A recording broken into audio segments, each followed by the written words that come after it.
I can't do it.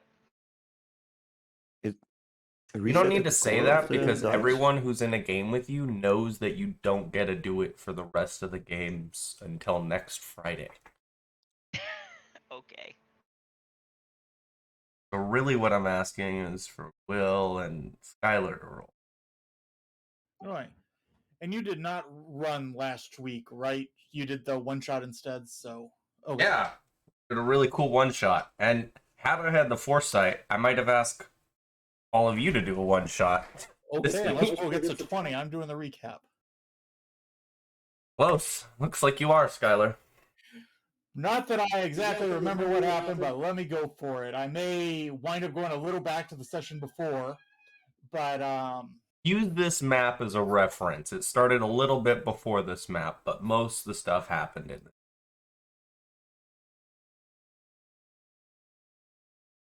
Okay, there had been the sort of library with like the necromantic things on the walls. There was a door leading off of there that once our companions got back from the upstairs that had been teleported by a portal,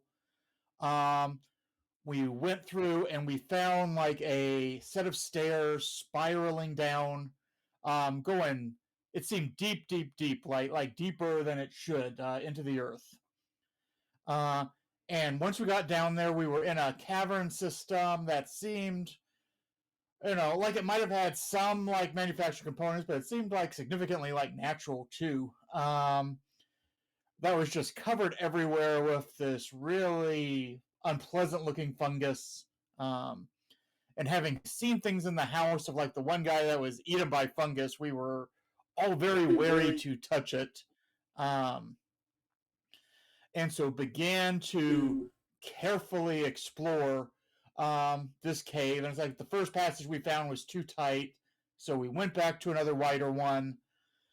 And that led us to this big wide room where this big giant bat was waiting, that had a really nasty like stun shriek that stunned Tiberu and I think Atalantia. And I'm pretty sure by the time we got unstunned, everybody else had managed to finish off the bat. And then we went further through. We'd run out of everywhere except for the tight passage, so everybody just did the best they could to try to, sort of slowly squeeze through there. And there was another chamber with, I believe it was a big pile of like corpses, and there was some kind of encounter there. I think it was low-level ghouls. I'm not sure. It's been a while. We fought those off. Continued to explore further. And saw like into like a room that had like a big like spiraling like sort of thing going down to a body of water. And we went back around to try to find the way into that. And yeah, we found the entrance to that room, and it was just what it looked. There was a pretty steep slope going downward. On the opposite end across the chamber from us, we could see what looked like a actual carved door, and a pretty heavy duty one. I think it was stone. So everybody tried to make their way carefully there, except for Atalantia, who has acrobatics, and tried to go fast, and that didn't work out. Atalantia wound up rolling down to the pool, where a bunch of ghast jumped up out of the water.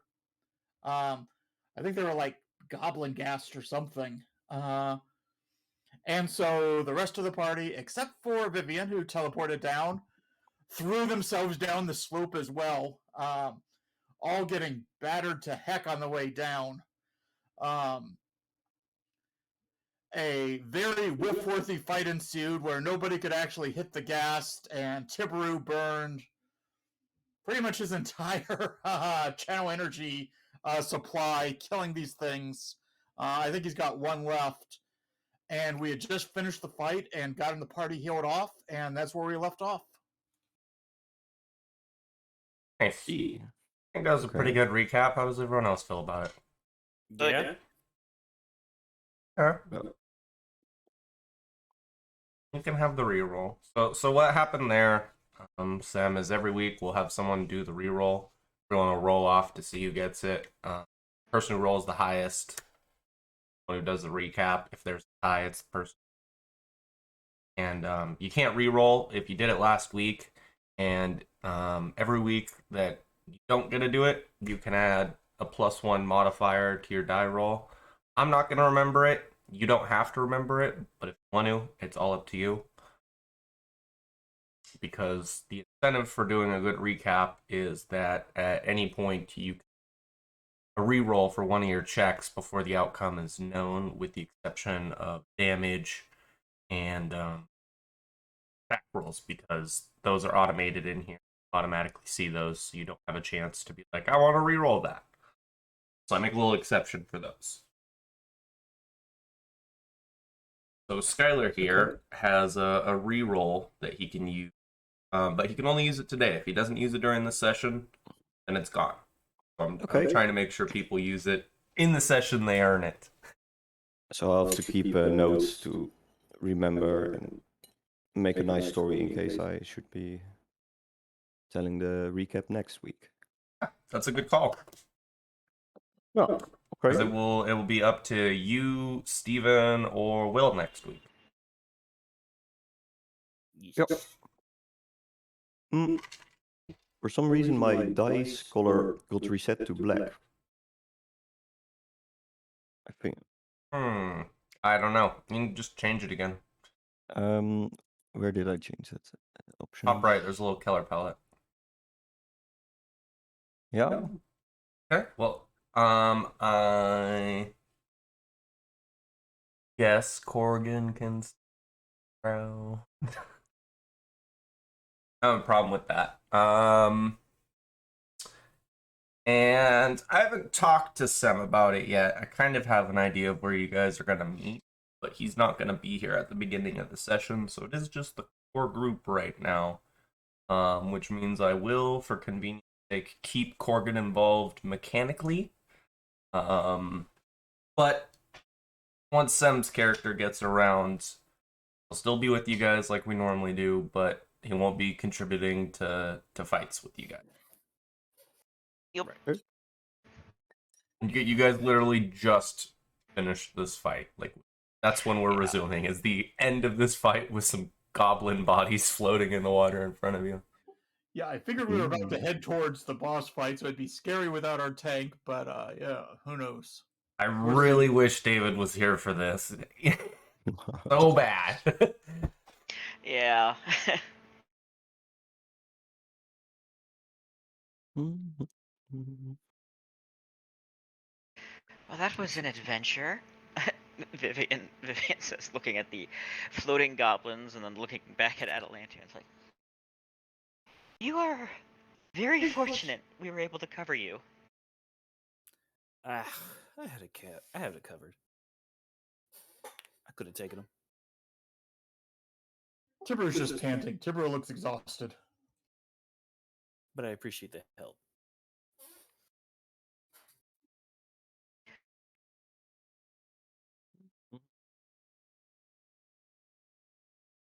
Well,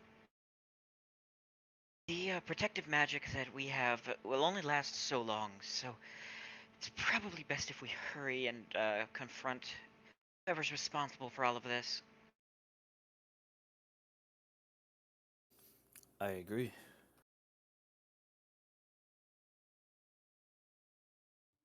I wish I hadn't just burned through so much of my reserves, but yes, we've got to push forward. We're sure not going back. So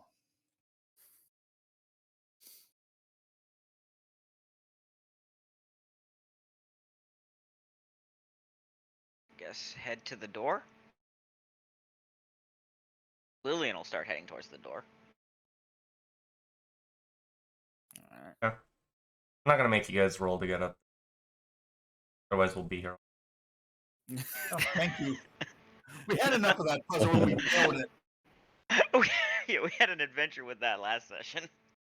Yeah, so it's like a really steep incline, and like everyone fell down The it. desired effect kicked our tail, as it was seemingly supposed to. So The only one of us who had no problem whatsoever with the climbing was Lillian, but she had to get down there fast, so she had to jump. She's really good at climbing. There's really only 5 different types of conflict in stories, and you guys are really used to just man versus man or man versus monster, but this time we got man versus environment. Yeah. Followed up by environment's something. always the most scary. We lose that so bad, like every time. It's because you can't beat the environment up. That's what it is. You can't just be like, fuck you, environment, I'm taking you down. Start punching I trees. cast a magic missile at you. So if I'd had stone shaping or something, we could have, but I didn't. So oh well.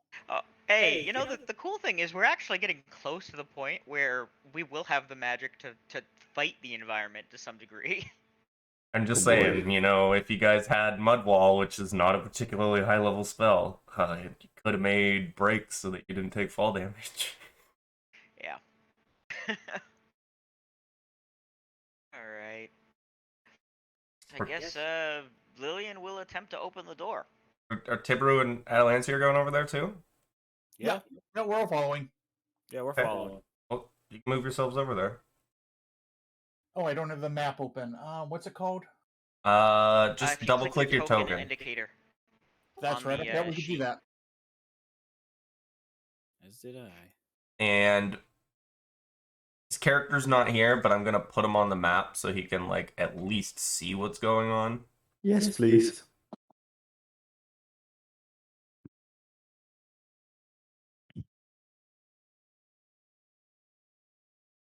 Hmm.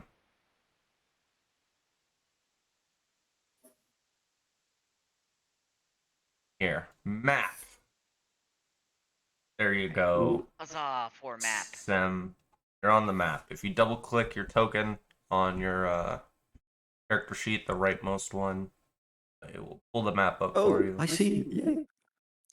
Thanks, got it. Big old party of people. Yeah, I'm walk up to the door. It's not locked. Alright. Lillian will open the door. You see a short tunnel that bends to the left. She's gonna move out of the way. So that Corgan can go first, as he has done in every place so far.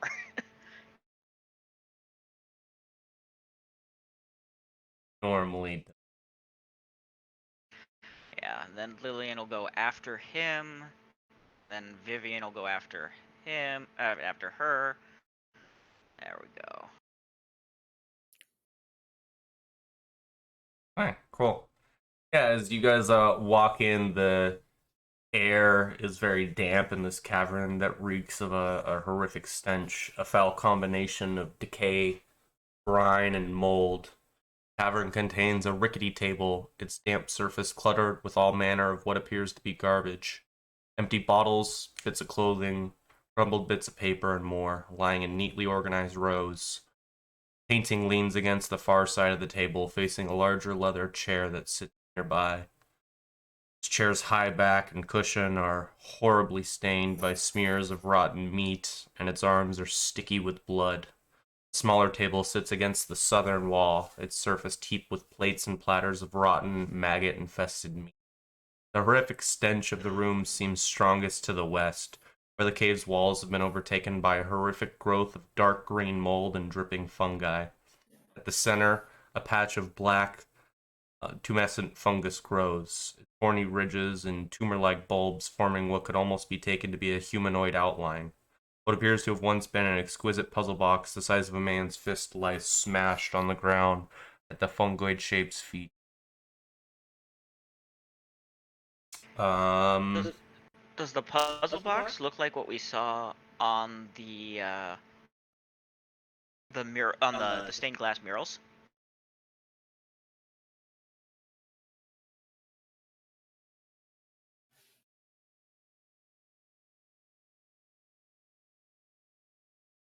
Give me a Knowledge Arcana. Sure. And as a note, I didn't get to it, but Oh. Aldern would be sitting in Oh. in that Sorry. chair.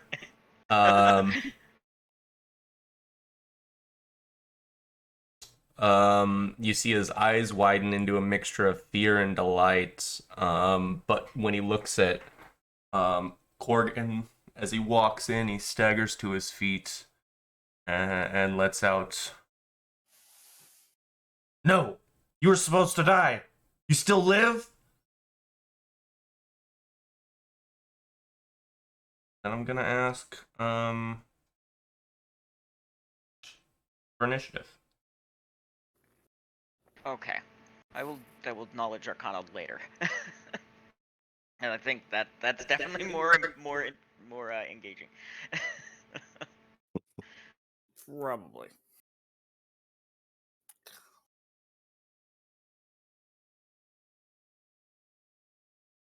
Go ahead and roll Corgan's real quick.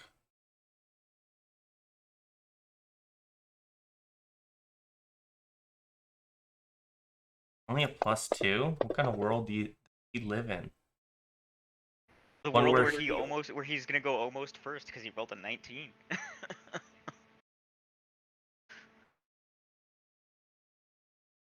The skin saw man. I actually have an image of before I pull the proper image up. Don't spoil yourselves. I got something else to show you.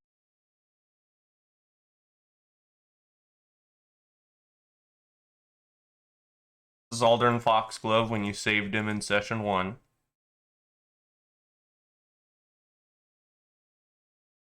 Very dapper man. Dapper fellow Nice. indeed. And this Nice is Aldern cane. Foxglove now. Oh God. Upgrades. Hey, he's lost weight. He's also lost a bunch of his skin. His tongue is insane, and he's got claws and a cleaver. I mean, there's a bit less of him. I think most of the weight was hair, though. Or maybe it just transferred to his tongue. That looks like a pretty heavy tongue. Yeah. And those Tongue ears. is actually. It's a neat fact. The tongue is actually one of the strongest muscles in the body. His calves are much thinner. That's true. Oh, they are. Yeah. I think he is just a leaner build now. Yeah. Probably the diet he's gone on to. A carnivorous diet is 100% healthier for you. It's also though it is clearly the same person. Yeah, I mean, just he's been doing twisted into a keto, you fool, know? so. I'm pretty Yeah. sure keto isn't all meat. That's the paleo diet. Is paleo all meat? I think. Or No, there is paleo is like Paleo, nuts like, and nuts berries and, and like, pemmican grains and too, shit. yeah. Yeah. Oh, It's stuff that hunter-gatherers could get back in the day. dude, I don't remember what the all meat diet is though. I know there is one. I thought it was just a joke. No, but you have to eat parts of the animal that you probably don't want to. Oh, like livers and shit? Wait, liver Yeah. isn't that bad. My, I'm just saying you have my to eat a lot of the uncle unusual parts. eats all that weird shit, and he's the only one in like his part of the family that does. So like anytime they're gutting an animal, he just ends up having a bunch of meat that only he can eat.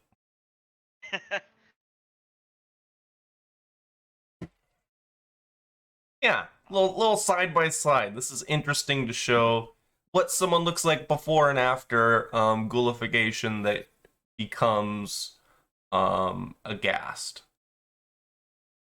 Gone I through mean, he might multiple change his clothes phases. at some point still. I mean, he's a sentient undead. I think he's past that though. If he's still wearing them now, Yeah. I mean these are the same clothes you saw him in a month ago, I mean, I guess who are you trying to impress at this point? right? And we know his wife is dead. She's still around, though. She's hopefully coming It's for a true. visit. She is still around. Yeah. We could use her if she wants to jump out of nowhere behind us and rush in. He's yeah.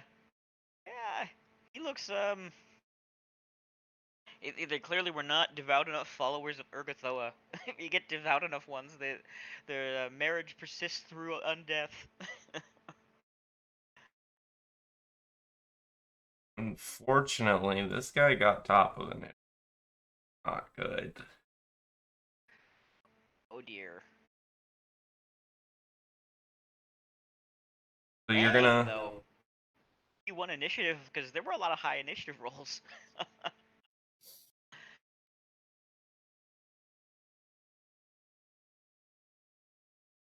We're gonna see Aldern put on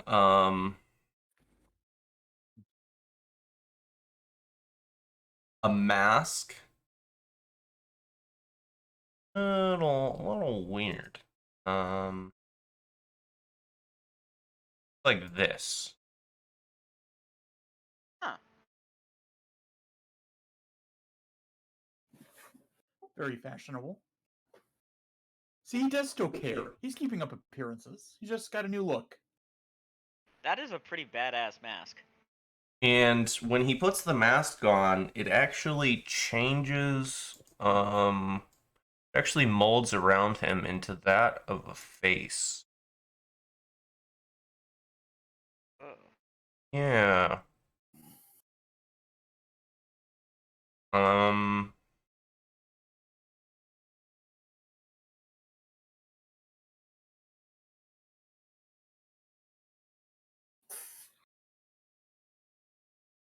and it's supposed to be distinct, but they never really gave me an idea of what it's supposed to be like. I imagine, as it molds onto Aldern, it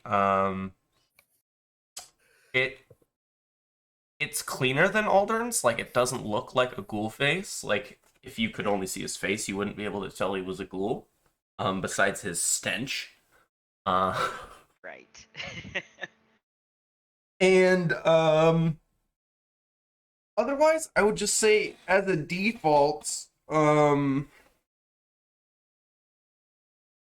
it looks angrier. Noteworthy part, it has hair. I know he didn't, but it does have hair. But it doesn't give me specifics about the face, which leads me to believe that not entirely that important. Just the fact that it doesn't look like Aldern Foxglove anymore is the important part. Yeah, though Aldern didn't look much like Aldern anymore. No.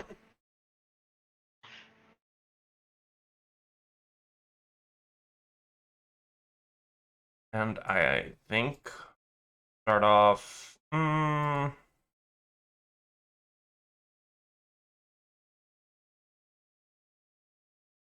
Start off as he moves forward. We'll get fortitude saves from Corgan and Lillian. Ah, stink. Yeah, for the stink. Corgan's good. Lillian is good. Nice. And might not be surprised to find out that this guy has class levels. Most of I'm them not surprised. are aristocrat, but he has some proper class levels. And he's going to take his giant machete and try and hit Corgan with it. Corgan has high AC, even flat-footed.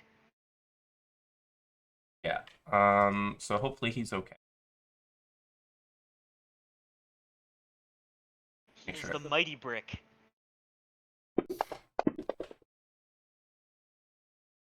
Oh. Yeah, and Aldern Foxglove, rushing forward, takes his war razor out and slashes Corgan. You see part of Corgan's beard get cut off as a slash gets left right next to, like, on the side of his neck with this war razor.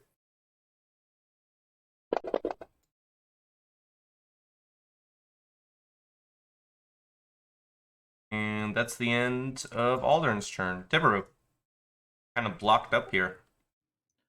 Tiber's just gonna raise his hand. Since he can't do anything, really fight-wise at the moment, to his symbol of Nethys and do a communal protection from evil. As a purple wave reaches out to the party.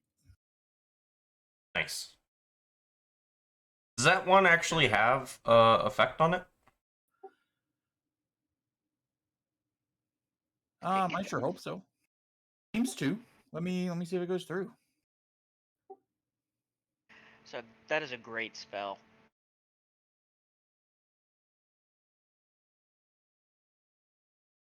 I think it's just gonna straight up give them.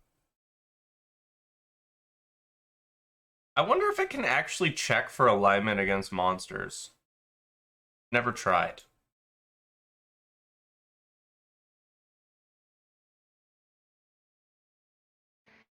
I'm not sure. I don't think that when I was playing Avalia, her undead AC was her AC versus undead was adding correctly either. So we'll see. That spell that she had that I can't remember the name of. Yeah, I'm pretty sure it doesn't check. But we'll find out.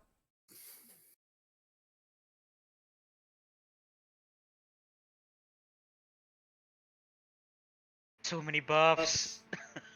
Corgan's gonna stay where he is and hit the skins on man.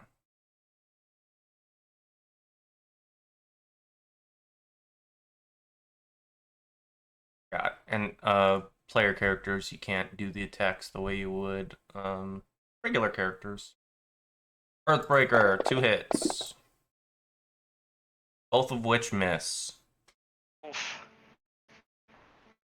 Corgan takes his Earthbreaker, tries getting 2 swings in at the Skin Saw Man, who's very easily able to duck and dive out of the way of these blows.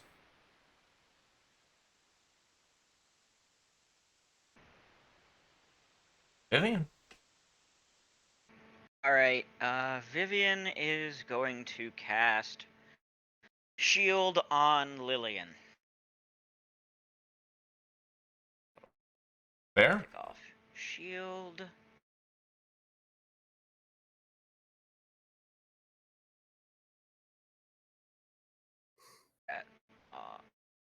Oh wait, I can't do that. I forgot. I'm sorry. Shield is personal. You can only cast it on yourself.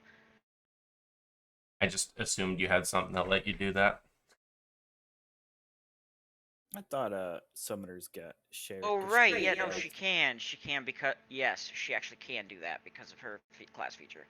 Yeah. Yeah. Here we go. Lillian, you now have shield. Oh, hold on. I'll leave it up to you guys. I need to re-roll damage on Corgan. I need to add damage. So do you guys want me to re-roll the initial roll? Do it all together, or should I just add the additional damage? I think it's just the damage because you did hit him. You didn't do anything wrong on that. Yeah. The hit roll was fine. So Okay, they don't have it coded. He just gets 2d6 sneak attack. Ah. Corgan will have 6 more damage. He is some rogue. He has some rogue levels. Yeah, that'll be Vivian's turn.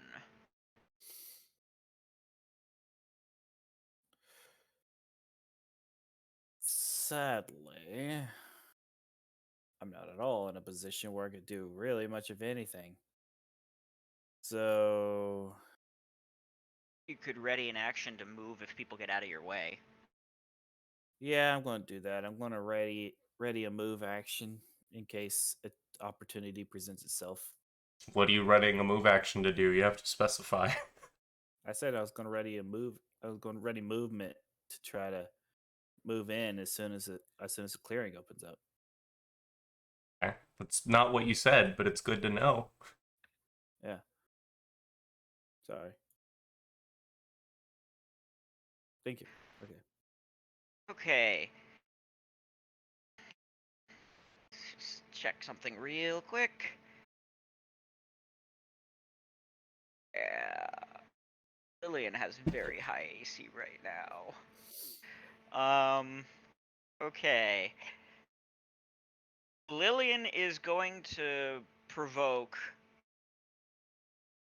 moving to there, and her sister, Vivian's going to use her ability to move with her sister as an immediate action to move to here, since they end their move adjacent to each other. Okay. Yeah. Aldern will take it. Yep. Try and bite you.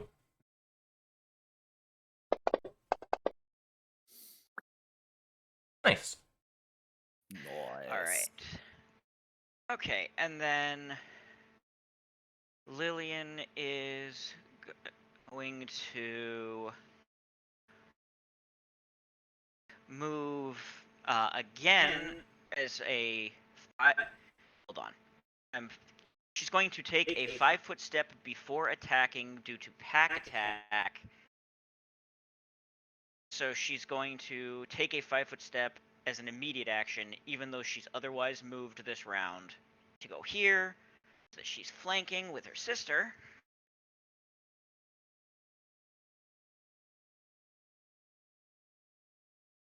And then I thought you had to attack to get that movement. she is doing that as part. It says when you make your first attack, you may, as an immediate action. Immediate actions happen before the action that triggers them, I believe. I mean, it's okay if it's the other way. I thought it worked the way so that you could get into flanking. I thought that was what it was for.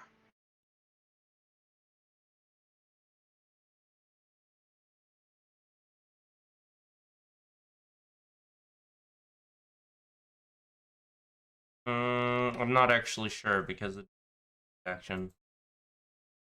Let me see. I can Google it. Okay.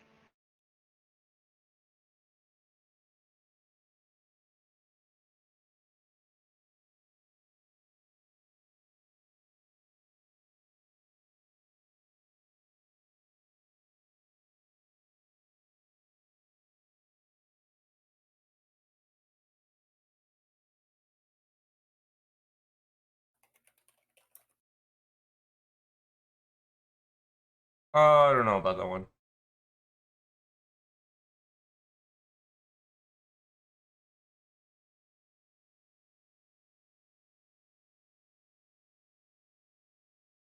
Just because I can't find it at a quick glance, I'll let you do it. All right. Lillian is here, and she is attacking. She gets an improve. No, wait, she doesn't. Oh, they don't have outflank yet. That's next level. All right, so she gets +2 on her attack. She's going to power attack. So I'm going. So she's not going to power attack because I didn't code power attack in, and I need to do that. So she is just going to attack because I'm not going to hold things up while I try to program in power attack. Alright, so Lillian's going to attack the Skinsaw Man.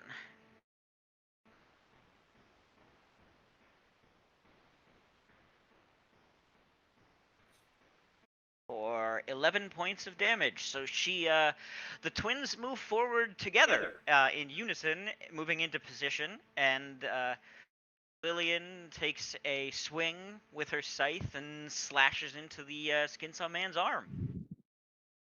Yeah, at that point, we can be out of initiative.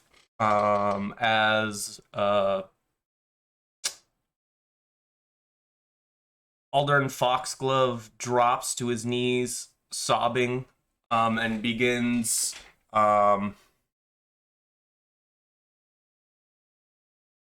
begging all of you to save him. Please, Morgan, help me, like you did so long ago. You can tell this man's voice is different.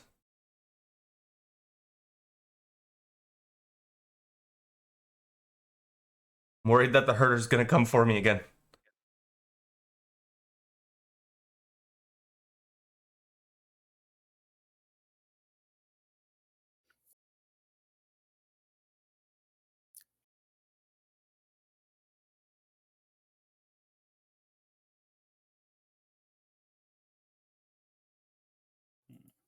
I'm leaving this to you guys because Corgan's not here. Is there a way to cure a ghoul? Nope. Sorry, okay.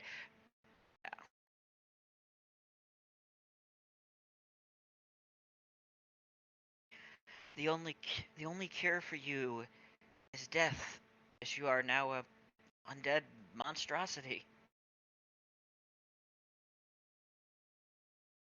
Please, I know why you're down here. I know what's happened. Believe me, it's not my fault. It's the brothers, the 7. They infected me with the herder. He's inside of me. He controls my body. This is just a brief moment of clarity I've been allowed.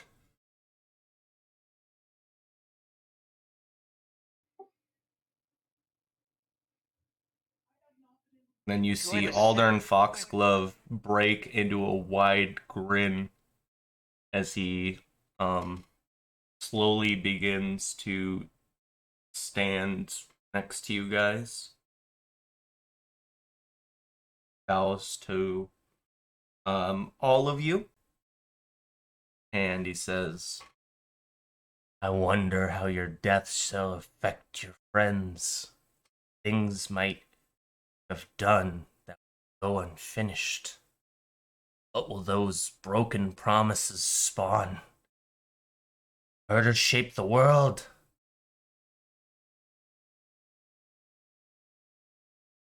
And I'll have us reroll initiative.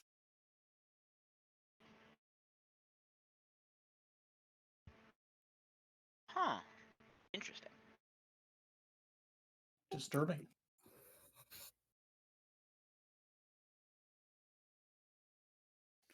My initiative is even worse. God damn it. And This is he even rolls. better.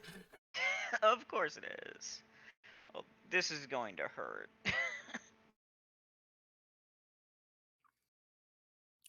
Listen, that carnivore diet's working out for him. Yeah.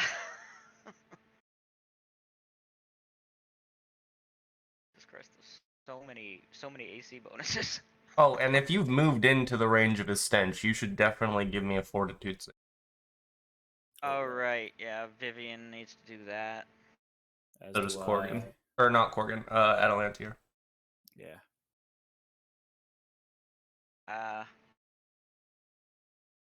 Oh, fuck.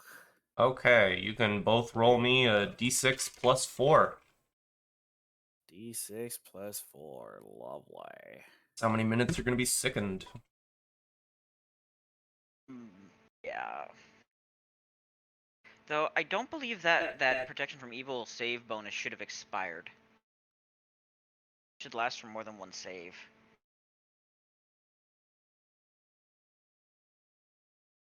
Ouch. If it makes you feel any better, it doesn't matter because he's not evil. Really?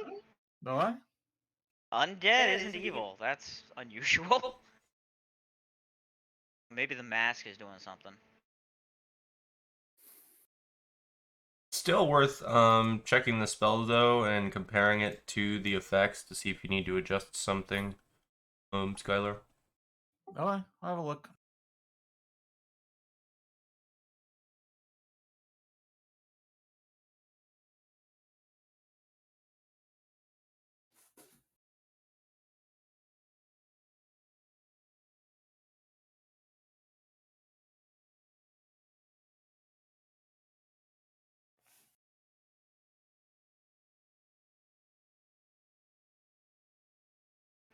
And we'll start combat again, technically on round 1.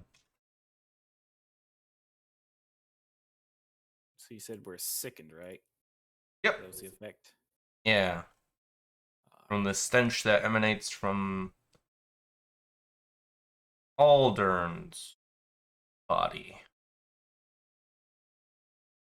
5-foot step. 4 razor. Nice. Yeah, the skin saw man lunges out, trying to go specifically for Lillian's neck. But she manages to like parry with her weapon. And I need to roll Corgan's initiative deck again because I didn't. So we'll see if he actually goes there or not. He does not go there. He goes after Lil.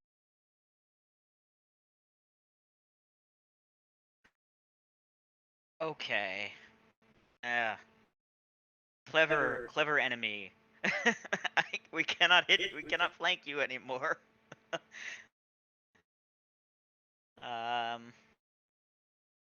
Lillian will take a swing at the Skinsaw Man. And there aren't going to be any 5-foot steps because we're in that square.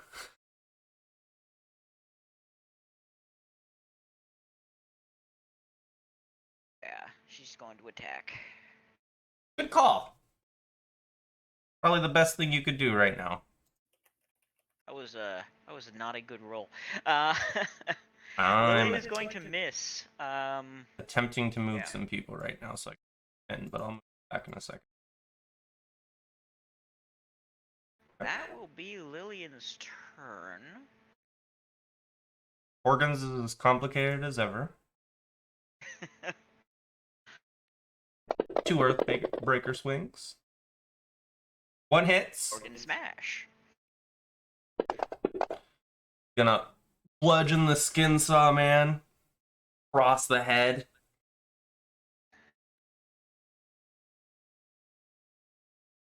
Surprising retention.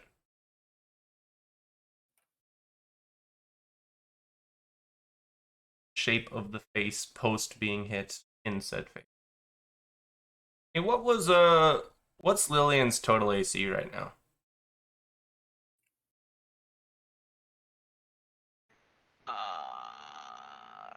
She has maybe okay. So her total AC 27. Wait. Yeah, she has shield and bark skin and mage armor. So her total AC is 20 plus 4 plus. Oh, her total AC is 30. Nice. Okay. Organ's done. Smacking this guy in the face.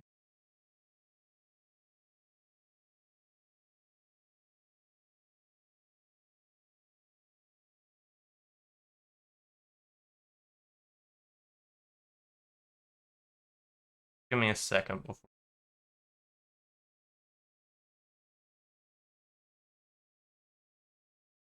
Little chunky, don't do that to me.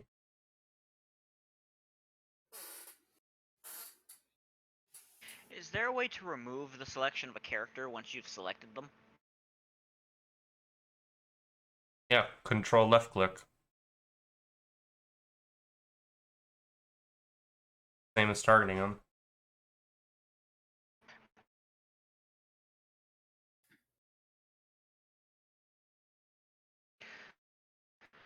Lillian is going to not Lillian. Vivian is going to attack.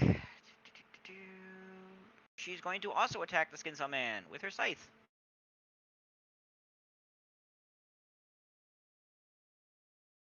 Okay, yeah, Vivian is not very likely to hit things right now.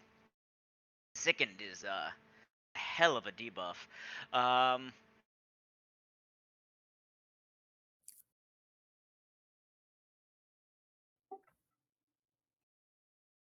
And Tibaru is going to keep with the non-offensive. Try to reverse a little of that. Sickened as best he can with a bless spell, which should be able to hit everyone. So yeah, still holding on to his holy symbol of Nethys. He's gonna let out another little purple wave.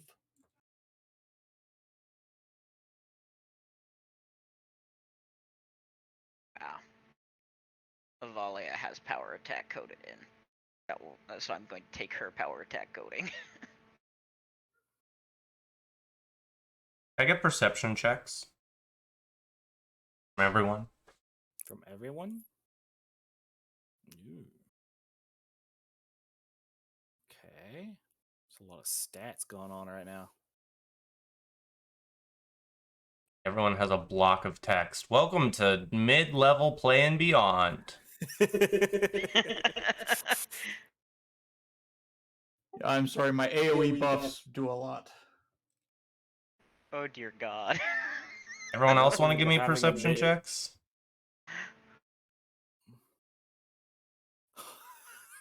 It went from a 2 to a 20.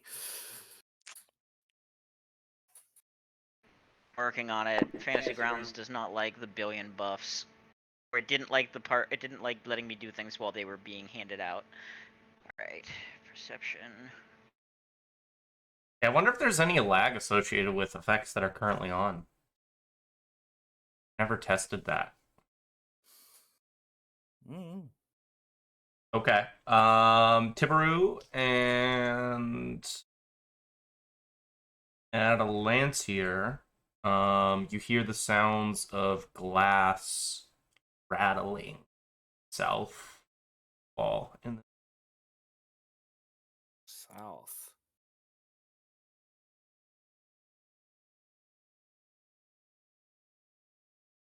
Okay.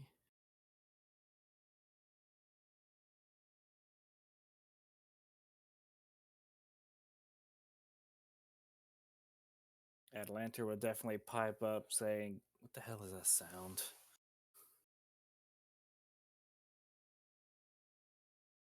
As he, let's see. Yeah, as he loads up his as he loads a bullet into his dragon pistol and takes aim at Aldern.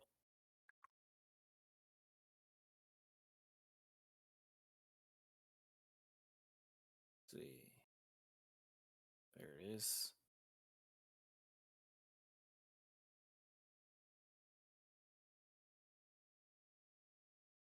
Boom.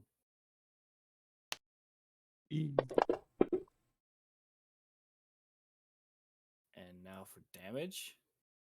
Question mark? Because you just rolled something in the background. Yeah, I didn't tell you not to roll damage, so go ahead. It's fair. But only dealt 1 point. Oh god, these resist.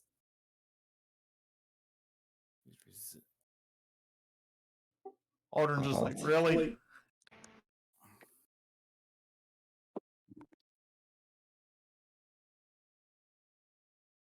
No, wait. That's from. Is that resistant to non-magical attacks? Because I have a +1. I believe that automatically makes my attacks magical, right? It's resistance to non-lethal.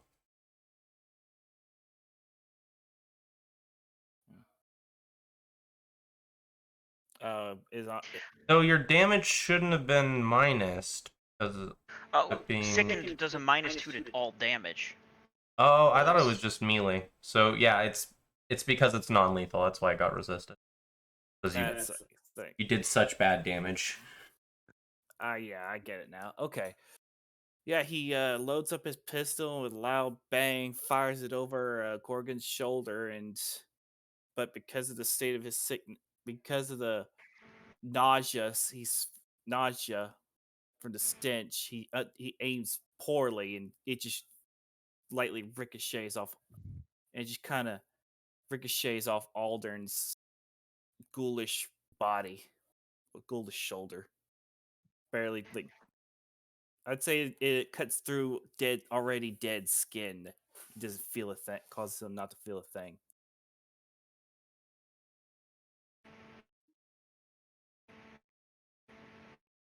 That sucks. Oh. It's just because you're on the encounter. You just hit N next time it pops up. N? Okay.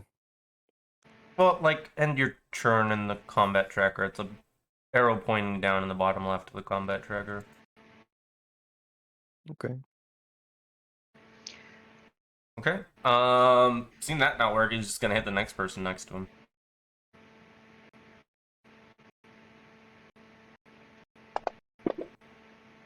Nice. Once again, specifically trying to go for your neck, Vivian. Oof. And after seeing it happen to Lillian, you're able to put up a very similar parry, almost mirroring her images. Yep. And you guys are gonna see Aisha Foxglove coming down the stairs. She flies into the room, squeezing past all of you.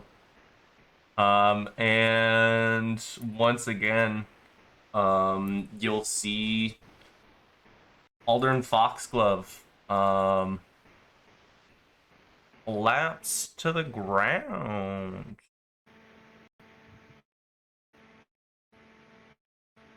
As he looks up, once again he says, Aisha, I'm sorry. I never meant to do what I did to you. And then he lets out a shriek of grief. Now he's on his knees.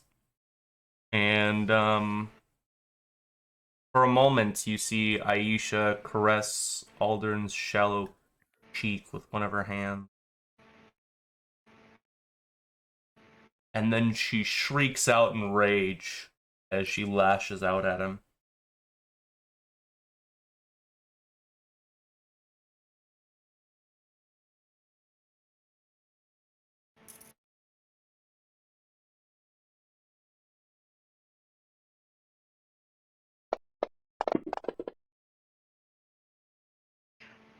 Oh.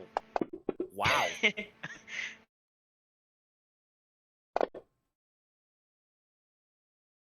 Wow. Technically, Aisha it's is strong. 2 grab attempts. Destroy. Okay. She is now grappling the Skin Saw Man. Glad we didn't make an enemy out of her. Yeah. She would have been tough. She hurts. Her turn. All right. Lillian now actually has power attack. She will power attack.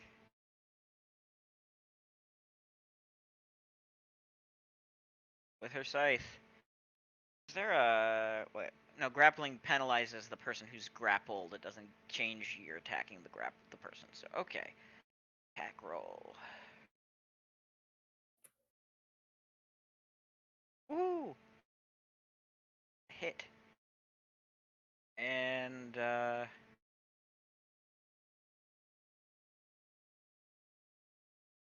then damage.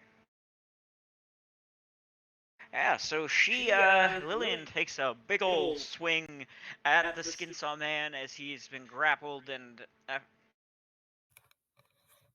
after he took a attack at her sister, she swings out with her scythe, cuts deep into his shoulder, leaving this big old laceration that like cuts across it. But she didn't manage to do quite enough to put an end to him. So.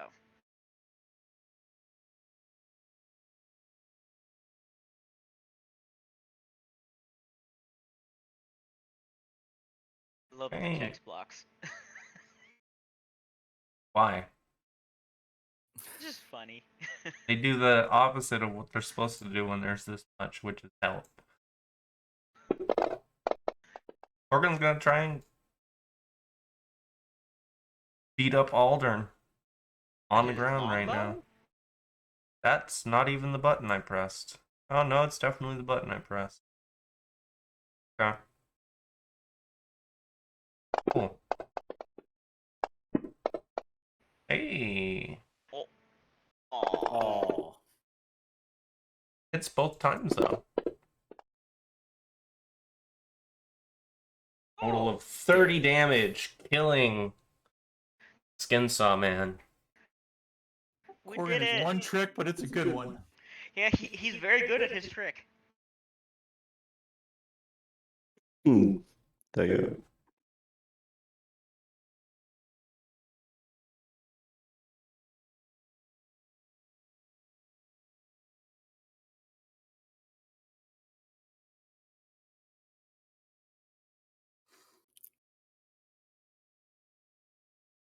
And I believe at this point, what's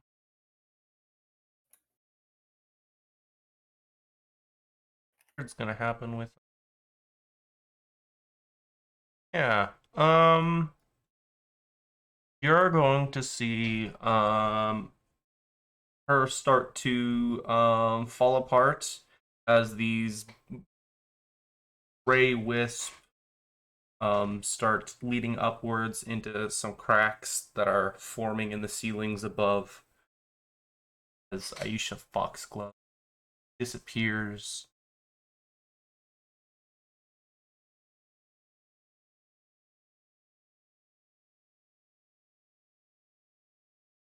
Gone.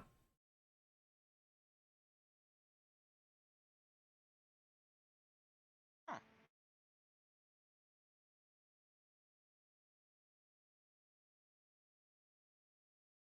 But the Corey is thing killed. tethering her to this plane has been destroyed. Her Corey dead. She rests in peace. She at least finds some comfort in the end.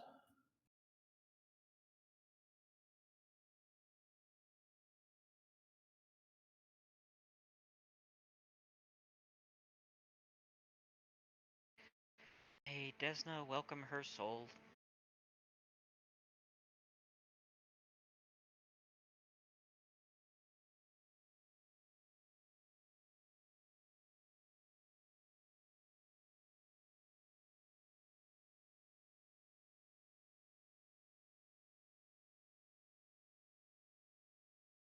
Only downside being now we won't get to won't get to ask Aldern what exactly he means by the things he said. He said something about a brotherhood that had put him up to this and infected him. And he mentioned the 7.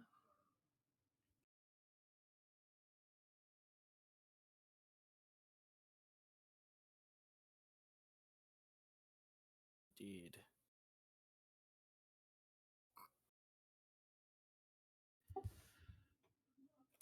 Well, that is a mystery perhaps for another day. For now, at least, the threat that he posed and the harm that he's done has been neutralized.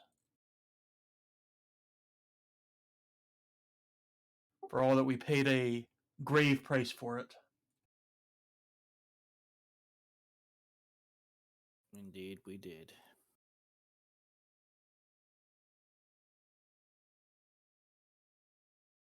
We should see if there's anything of useful here, or anything that might tell us what this brotherhood of his was. Good idea. We should. We should definitely avoid that mold. Lillian points over at the really evil-looking tumor of mold on the wall. Should definitely avoid that. Your Her brother sister would like. nods. And Atalantir at this point is going to start looting Aldern's body. Yeah, I can. And Not gonna be as. Tibber will detect magic and have a look around. Both at Oh. what Atalantia finds and at the room in general. There's gonna be a bunch of magic in here, so you're gonna want to be more specific. Okay, well, let's start off with what's on his body then. What Atalantia is. Okay, yes, there's magic on his body. There's a lot of stuff on his body. For a thin man, he's carrying a lot. Okay. Yes, he is. And there's multiple pieces of magic. I'll give you. There's a magical piece of leather armor, a magical war razor, which is the cleaver he has, but the actual weapon in game is a war razor. Cool. There is a tiny picture on him, a very old portrait of a young Korgan. Oh, wait. How does he have that? God damn it, David. There is a decorative pewter key that has similar carvings onto it as some of the art in the house. Specifically similar to stuff in the room where Corgan broke multiple windows out at the beginning of the or at like the midpoint of the lower floor of the Foxglove Manor. There's his outfit, which though bloodied and dirty, if was cleaned, would still be valuable. You see, I mean, you guys have already seen it. I can give you a little bit more description about it. It's very expensive and gaudy. And upon closer inspection, you see multiple precious metals and gems that are worked into it. It would technically function as a noble's outfit if you had a signet ring and jewelry, at least worth $100 to accessorize with it. Huh. There's also 2 magical rings and that mask, which now that the Skinsaw Man has died, has reverted back to its original state, which is most certainly magical. Almost everything on him was magical. Unfortunately, we have a couple of people who can make a go at identifying the stuff. Because of the volume of stuff here, why don't we just start with what's on the Skinsaw Man and start identifying that? Okay. Let's we're just gonna work our way from the top of the list down, so let's start with the leather armor.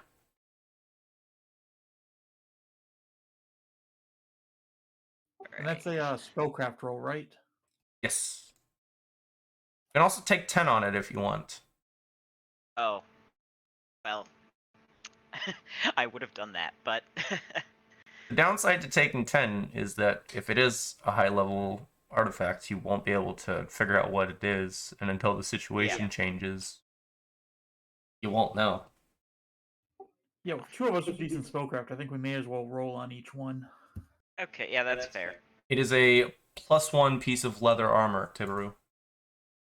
Ooh. Very fancy. Let's move on to the War Razor. This is a martial light melee weapon. Okay. Lillian could use it. So could Corgan. I'm not sure. Corgan's not going to use it. Yeah. Right. Spellcraft. Melee ain't his strong suit. Hey, it's as if I took 10. Okay, Vivian, this is a +1 War Razor. She will relay that it's. She will relay that it's of the. Yeah, she'll inform them of that. We'll go with the Not sure how you first convey ring, +1. which we'll say It's is mildly on magical. Yeah. We'll go with the first ring, which if you detect magic on is Fate Transmutation. This is on his left hand. Alright. Okay. Tibaru.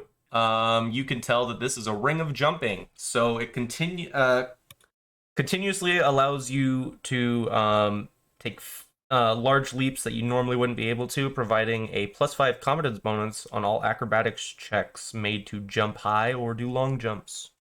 Nice. Very cool. That is a very interesting item. I And didn't know that was an item. yeah, they have some boots that do something similar too.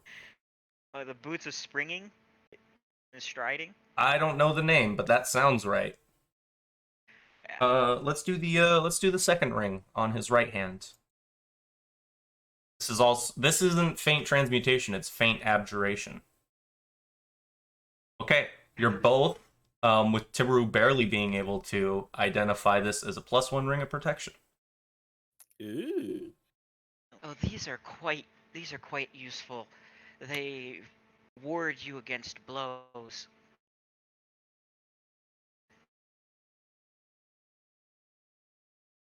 And then finally we have the mask, which has faint illusion magic. There's something I need to look at about detect. I need to look at detect magic real. I think it would come off as faint. I want to double check. This is a weird item. Okay. So I need to double check. Where is it? Someone has it on their sheet, I'm sure. Yeah, Tibaru. That makes sense since you're using it. Prisoner absence, different magical auras, and the power of the most prominent one. Strength and location.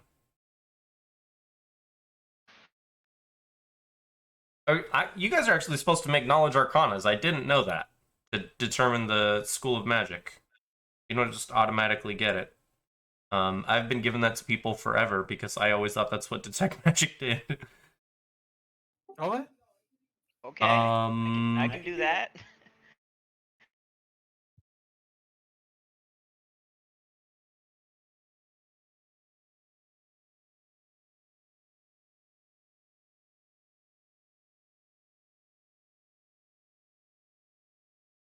Okay, this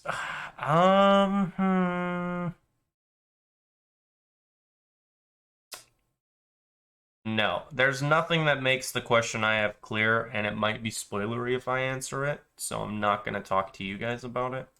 So for now, we'll say it's just faint illusion magic. Okay. Okay.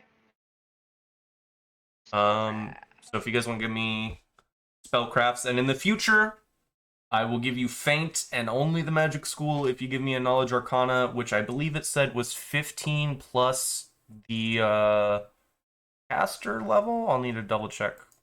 I think it's the same as if you're trying to identify the spell itself. 15 plus spell level or 15 plus half caster level for a non-spell effect. Okay. Okay. Good to know. I Honestly, always thought it never just knew gave it that. to you. Yeah, that's what I was told. I was always told it just gives the school to you, but Yeah. guess not. Okay. Yeah. That's yeah. Okay. Spellcraft Alright. check. Was not a very good Of roll. all the Yeah, what items do you you weren't have gonna to- identify. Not able to identify that one. I'm guessing that was the most important one to identify too. It's definitely the most unique. I don't know about most important.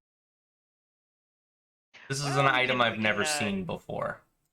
Well, we could pay someone to identify, or we could have like if Tibaru has identify the spell. we could Yeah, I cast do. that. I'll have to That's a rest for material it, but change. yeah. I'll identify everything except for the mask.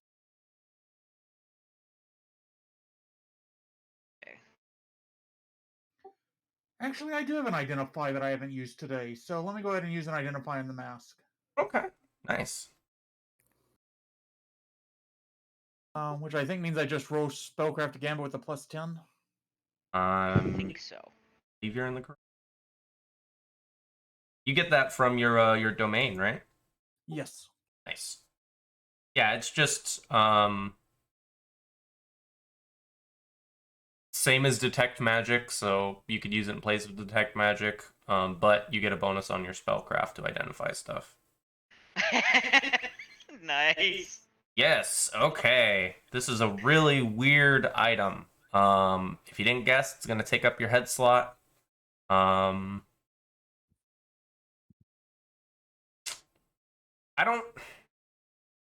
feel like you should know this, and you might not be able to know it because I'm misunderstanding rules, so I'm just gonna tell you. It's faint illusion magic, and it detects as evil. Okay. So this mask, I'll just give you the whole splur of it, because you would have it. This mask is crafted from preserved sections harvested from several different human faces, draped one over another, almost like scales, leaving the eyes and mouth exposed. The overall effect is similar to that of a scaled skull. When worn, the mask desaturates the wearer's color, making him appear insubstantial and shadowy, granting a +5 confidence bonus on stealth checks. Once per day, as a full round action, the wearer may cause the mask feature to take on the appearance of any creature of the wearer's basic size and shape within 60 feet that he observes, allowing the wearer to adopt the creature's appearance and give him a +10 bonus on disguise checks made to appear as that creature. long as he wears the guise, wearer gets a +2 bonus on attack rolls and weapon damage rolls made against the creature he is disguised as the mask builds up the wearer's rage and jealousy of the target's appearance. This is one evil, messed up piece of equipment. Timber's just gonna relay that on, looking very disturbed. Pretty expensive though, I don't think any of $3,500. us- I don't think any of us want to use this, but it is, certainly sounds valuable.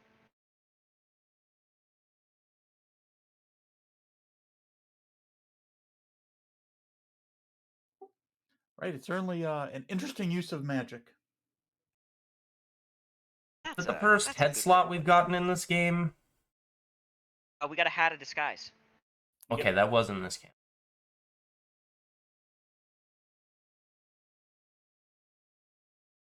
You guys hold on to that, or did you try and sell it? We just have got it. it in this dungeon, so somebody has it. I have it.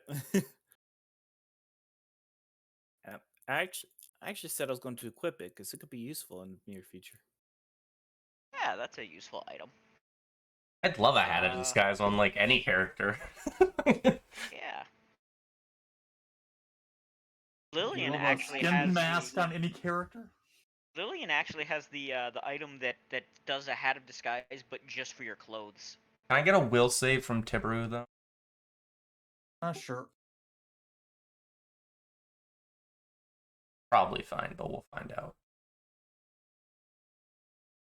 Knock on wood. Can Vivian make her knowledge arcana check on the box now that she's actually has the opportunity to pay attention to it? Yes.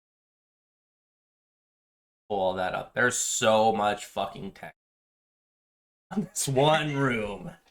There's more text than the rest of this floor put together.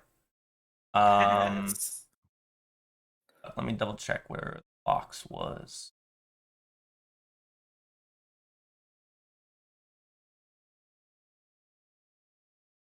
That's at the feet of the fungal stuff. I thought you didn't want to go fucking buy it.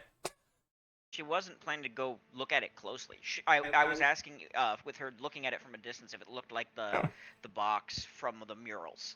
It's a smashed box that's similar in color. What I can tell you from a distance. So Vivian is going to cast Mage Hand and try to pick it up with the magical Mage Hand from across the room. Yeah, scoop up all the pieces, bring it over. Yep. Okay.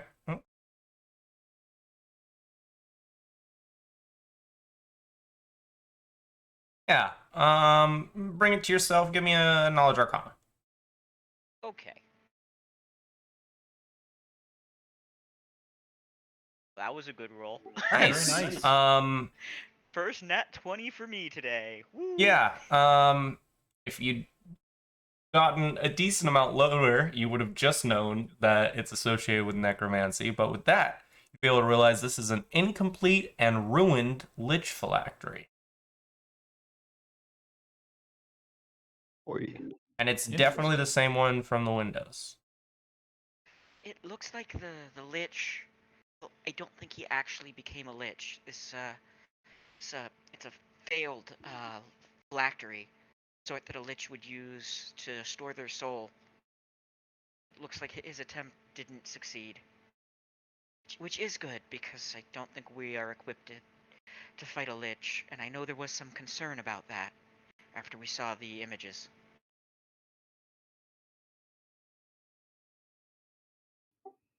Indeed.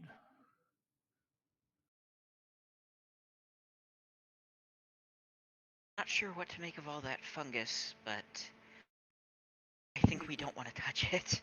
I'm even more sure we don't want to touch it now.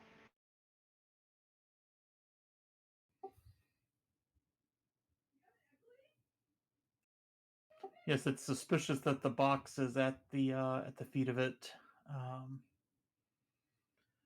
I wonder if that might be another member of the family that something happened to, and he dropped it.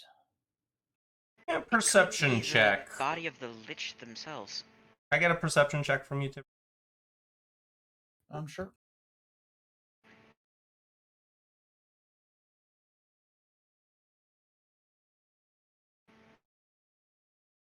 Yeah, looking at the humanoid shape of mold, realize that it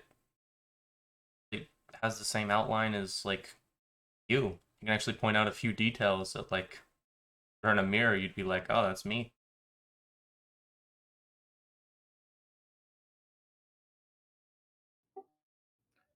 Yeah, that outline looks really, really familiar. That's interesting. I think we definitely want to stay clear.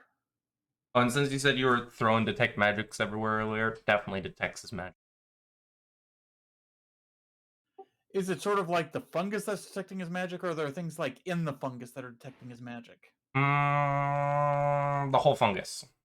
Okay, the fungus itself is magical. Okay. And because of the way detecting haunts work, you can tell that it's a haunt. Okay. But I would ask for a knowledge arcana check after getting that knowledge.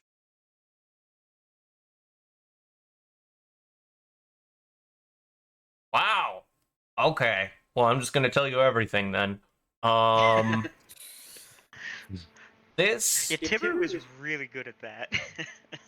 this portion of the haunt is actually a conduit for the rest of the haunts in the house. You can see you can tell by the magic emanating off it and all the fungus spreading out from it towards the rest of this cavern.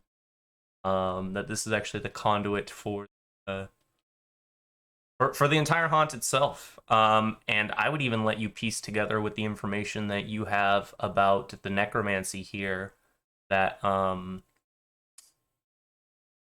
while it was a failed attempt at creating a proper lich, that all of these haunts are various expressions you could find if the house itself was acting as the phylactery for a lich's soul. If you can get rid of this, should be able to get rid of all of the haunts. You should be able to exorcise this building. Ooh. Okay. Yeah, Tibber's gonna say, I believe this fungus, the more I study it, it's not just a haunt like we've encountered elsewhere in this house. I believe it's the nexus of them, and that the entire house is almost acting, as aspects of a phylactery. And if we destroy this, we might be able to cleanse this household. So, what killed Avalia and what might kill others that come here no longer will. Then I say we do just that. Just destroy it. How do you destroy a haunt? I'll just I give think this in to this you. case, it seems tied to the fungus. So I believe if we destroy the fungus, we're destroying the magical effects associated with it. I'll give Tibaru more than that, Skylar. Alright.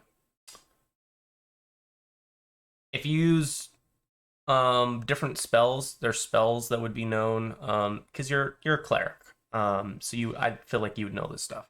You can get a consecrate spell or dispel evil on it. That is a way to definitely destroy it. Otherwise,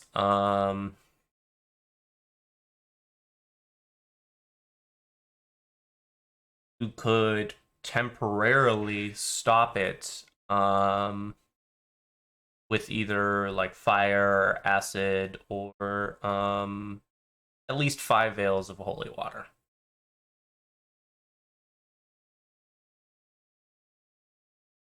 It'll come back though. It depends on the strength of the phylactery / haunt.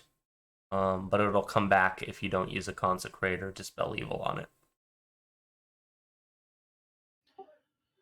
It's definitely going to take, some high level of consecration magic, holy water or dispel evil,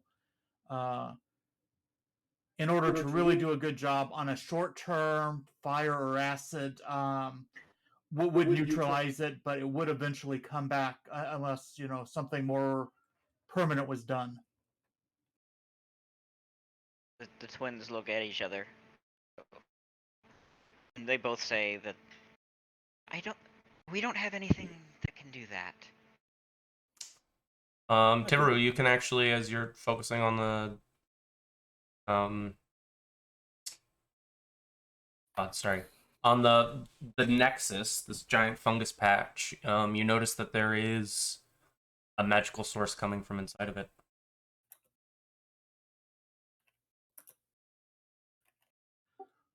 There is also something magical inside of it, although it might be risky to try to get it out. But perhaps that's relevant in some way as well.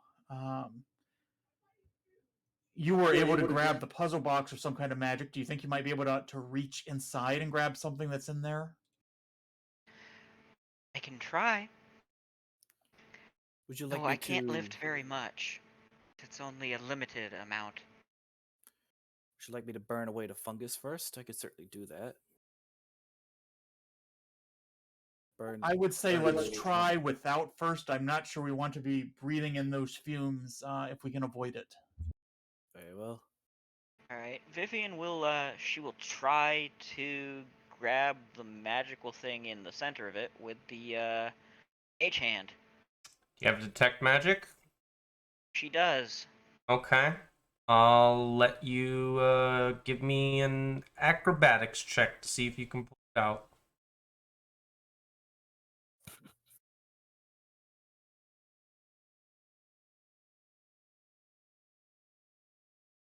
She's not very good at that. I'm just gonna warn you guys in advance. Oh, and as a note, both of you would detect moderate magic. If you want the school, you can give me Knowledge Arcana. Sure, I'll do that first.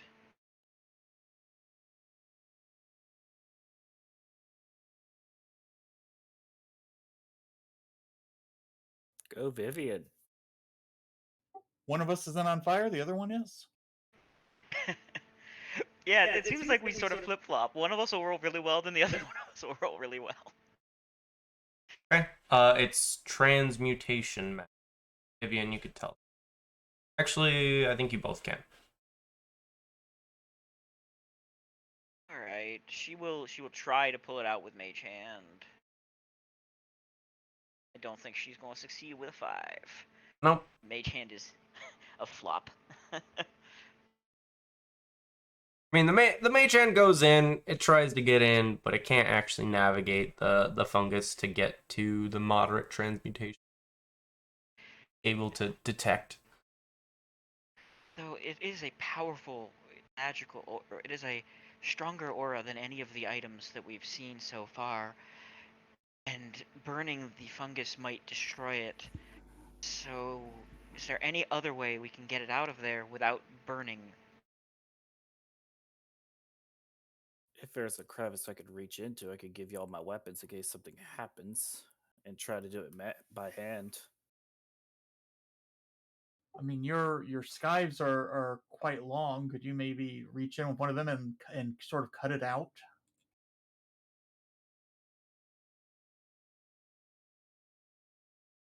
Possibly. The twins look at each other. And then Lillian pipes up.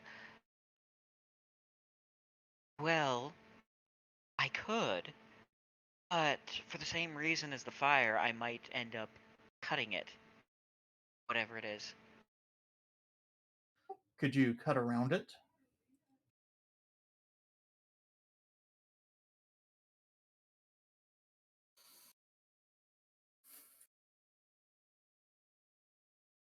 She also can't see it like we can.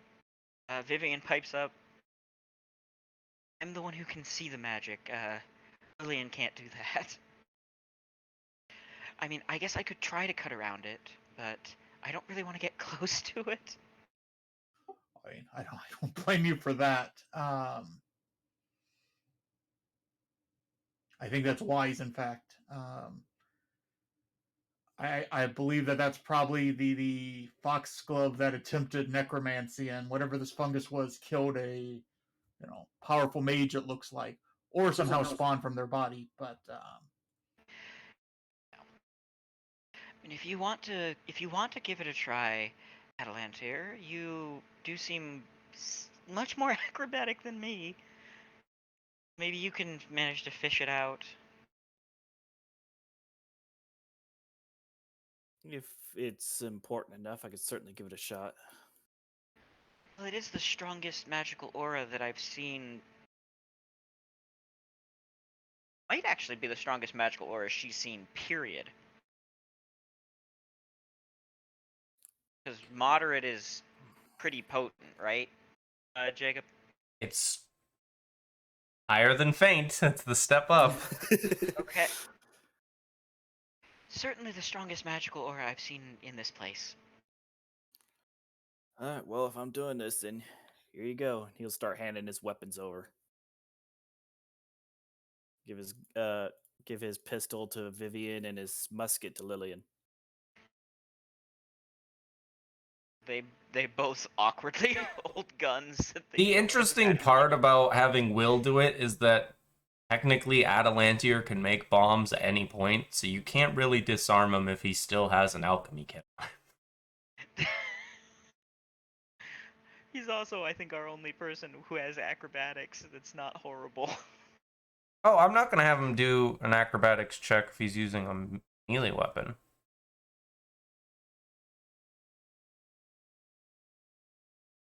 Yeah, I was essentially going to try to see if I could find a way to reach in and grab it. I mean, you can reach in if you want. you're already covered in fungus. Yeah, that's true. That's true. You are covered in fungus. Yeah. Yeah, we're pretty sure you already have gold fever and are covered in fungus. So What more could I lose, right? All the diseases.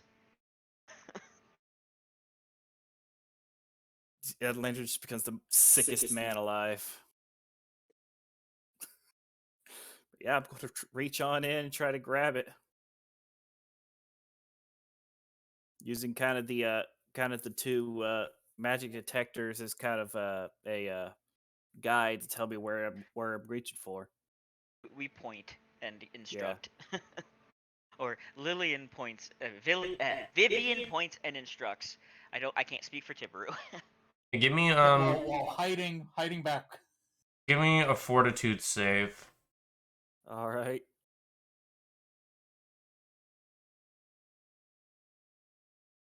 Okay, give me a D3. Woohoo! D3. Roll a 2. And you're gonna take 2 Constitution damage. Ouch.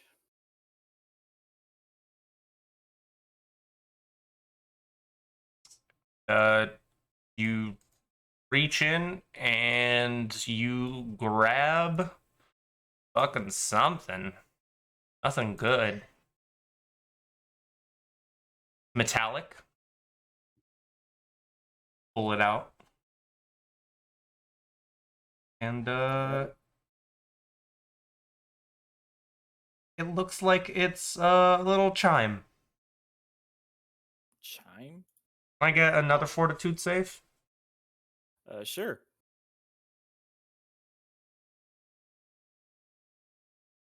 Oof. Nice. That was a good fortitude roll.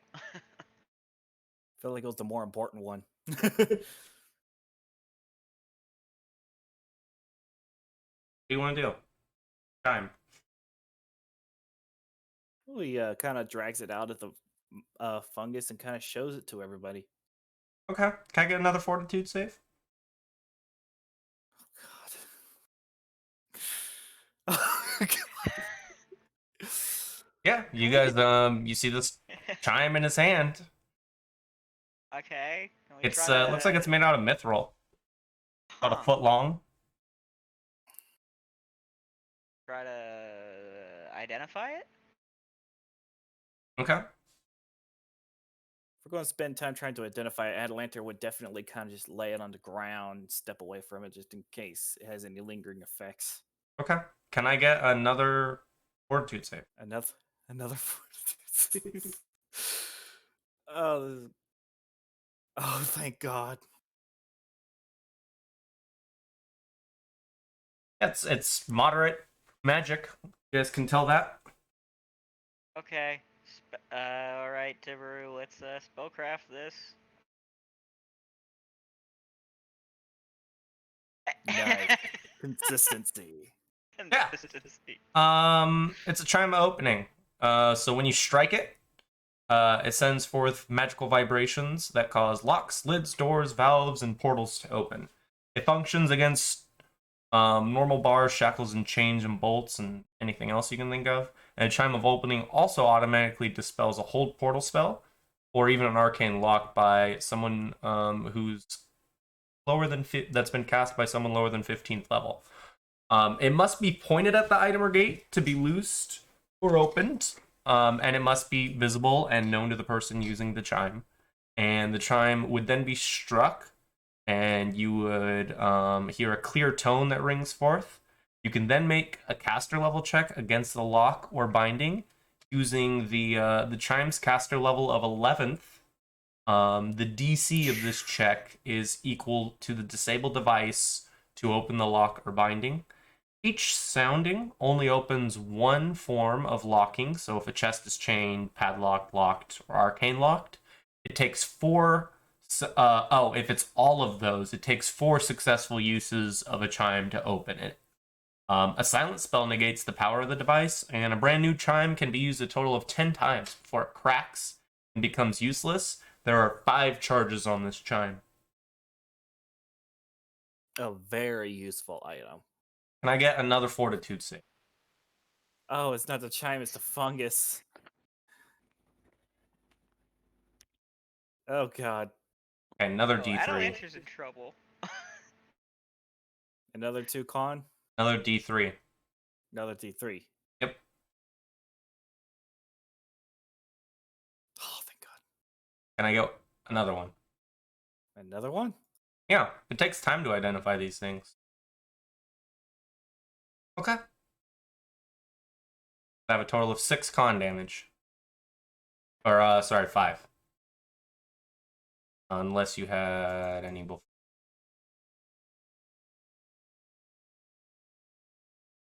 Like at this point, you would definitely start seeing Atalanta get a little woozy. Hey guys, he doesn't look so good.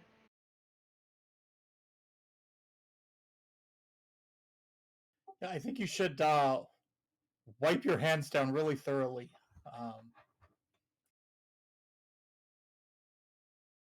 Oh, I think I might need a bath. You just kind of starts shuffling off towards the pool outside. Yeah, go bathe in the water that's full of dead ghouls. That's a great idea. Anybody have create water?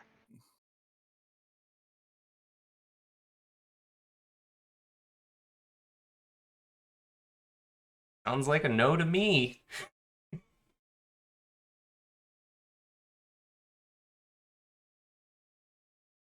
Why are you saying anybody? The only person you could be asking is Tibaru. That's fair. Yeah, And but I Tibaru, do not.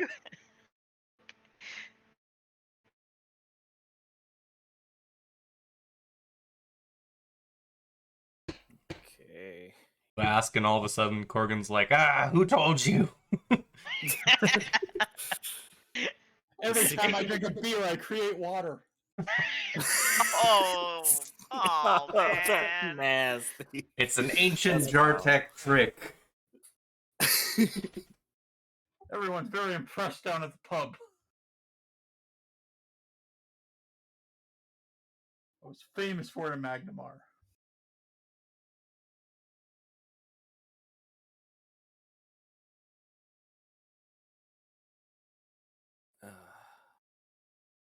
Yeah, before you could do any other action, I definitely would have asked for a check. So getting you clean didn't solve the problem, but it's no longer affecting you. Awesome. Okay. Whew.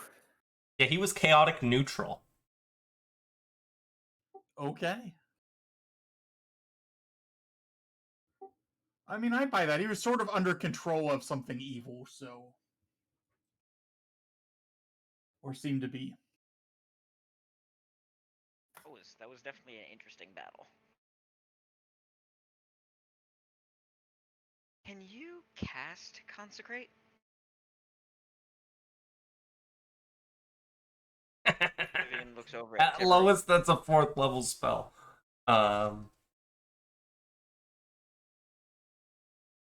Yes? Yeah. No. No, Consecrate's 2, sorry. Oh. Consecrate's 2, detect or dispel evil is 4. Actually 2 for clerics on the Consecrate. I thought Dispel Evil was a 5. No, dispel evil is 4 or 5. Consecrate is 2 across the board. Okay. That's technically I don't within have your it reach. ready. I would need to rest for the night. But once I did, I'd be able to come back here and do that. The question is if we want to come back here. This place is... And then Lillian pipes in. Definitely the creepiest place we've ever adventured. I mean, we don't want to, but we need to permanently take care of this. And if that's the way, that's what we'll have to do. Just setting it on fire will not solve this problem in the long term.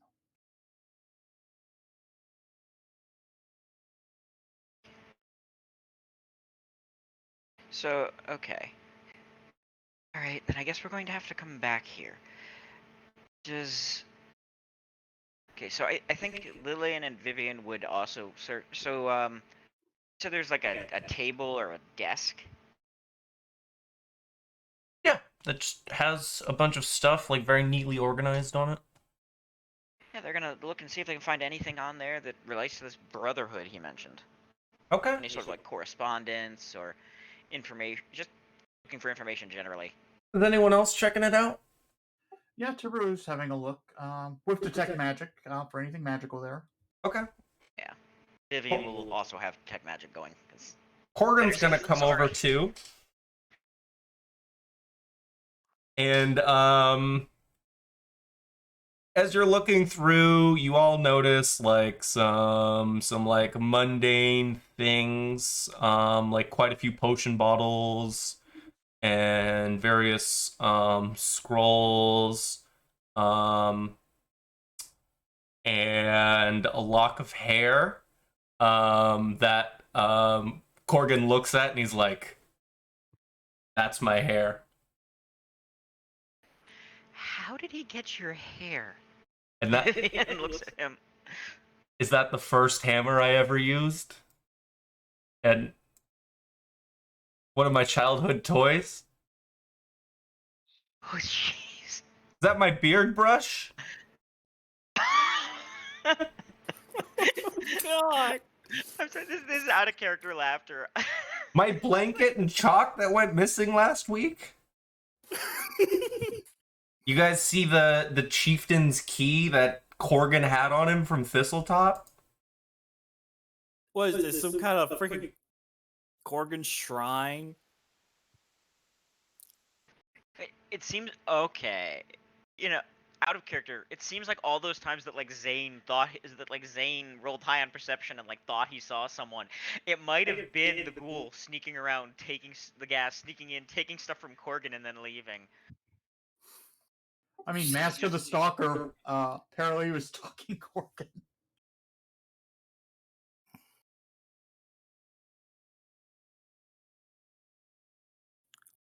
Boy, that is creepy. That is beyond creepy. Stranger danger. Good to have admirers. The only thing besides that that I've already mentioned that it is here is a stack of charcoal drawings that are on this water damaged parchment depicting Corgan. There are a bunch of drawings of him, and you guys even notice some of them.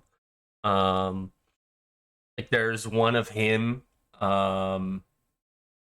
in Amiko's establishment, with multiple of the previous party members that aren't here anymore. Seeing as Corgan's the only OG boy.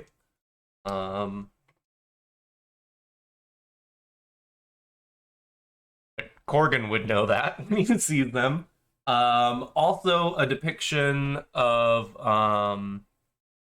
the original party, including Corgan going boar hunting, focused around Corgan, as well as an image of depicting Corgan in the moonlight, which is focusing on him next to a campfire fighting off a horde of goblins.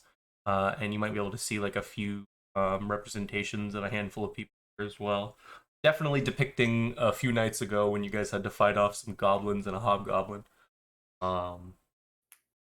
As well as the most recent, well, presumably the most recent one, which is a depiction of Corgan sleeping next to an L-shaped farmhouse with multiple corpses around him.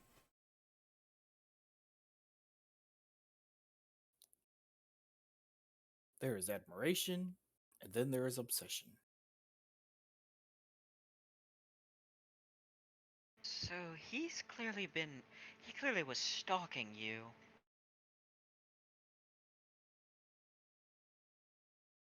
Yeah, knowing David, he'd be like, this is some really fucked up shit. Yeah. That does sound like Gorgon. And there's like dozens of pages of this. It goes on, and most of them paint Corgan in this very heroic light as like the centerpiece of the drawings. And mixed in with it is something written, some very graceful handwriting. Definitely not any of the versions of Aldern's.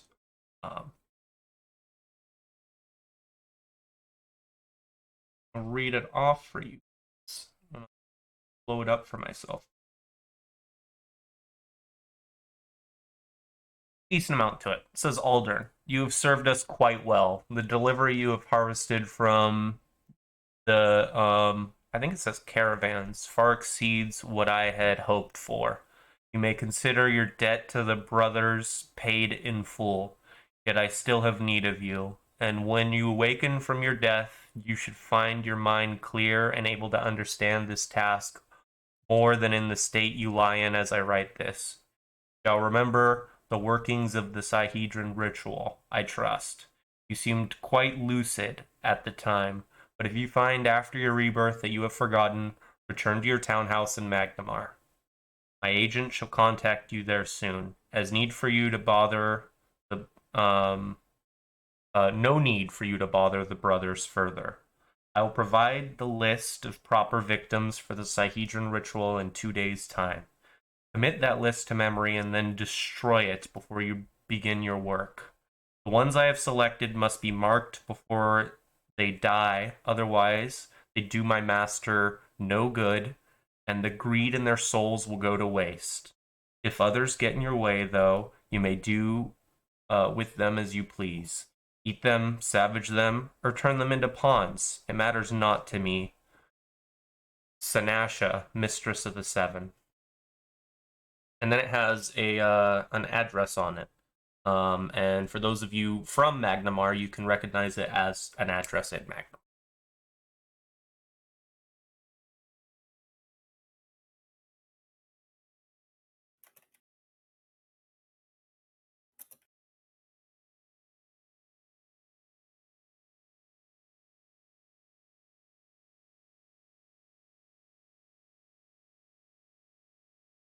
Looks like we have a lead if we want to continue investigating this. I think my sister and I are given how disturbing all of this was. This seems like something that needs to be dealt with, right? And then Lillian pipes up. Yeah. I agree.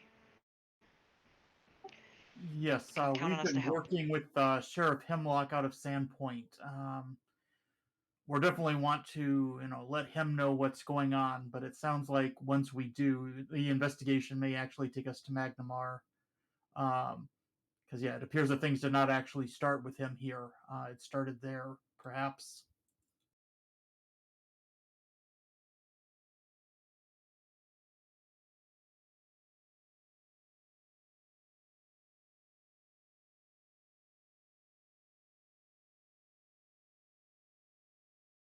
So, I think we should leave this place now. There is a portrait that you guys. Oh, right. Well, let's check out the portrait. Yeah, it's like leaning against the table you guys were at, on like the far side of it. So you go around the table, pull it out, and in a very artistic manner, though not as great as any of the other portraits in the house. See a clumsy attempt of a portrait of Aisha, using bloods and bits of rotten flesh to make a caricature of Organ on top of this portrait of Aisha.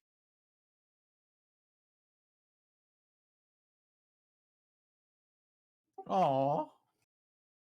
Hey, this is seriously disturbing. This is really fucked up.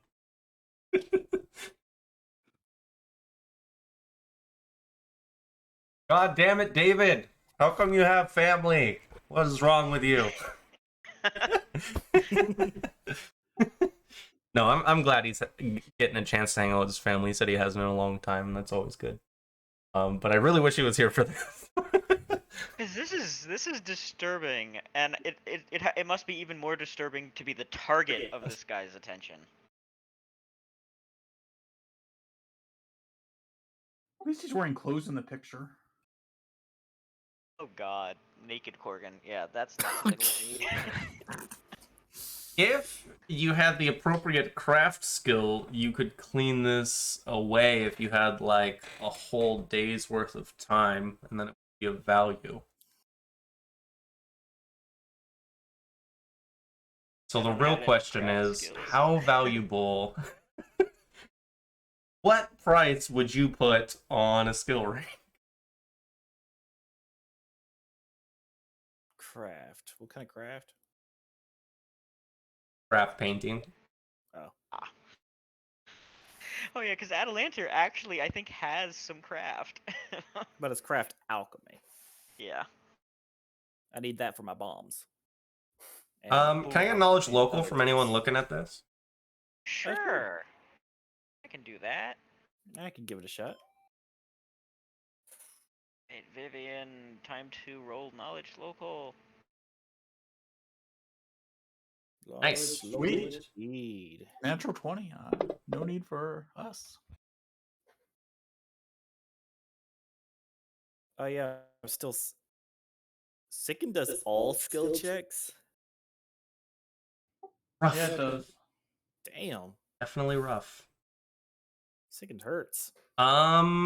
Yeah, you can point, you can see that the original painting behind this caricature of Corgan, depicts the Magnamar skyline.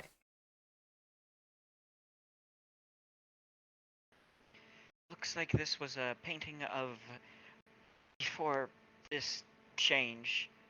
Looks like it was a painting from Magnamar.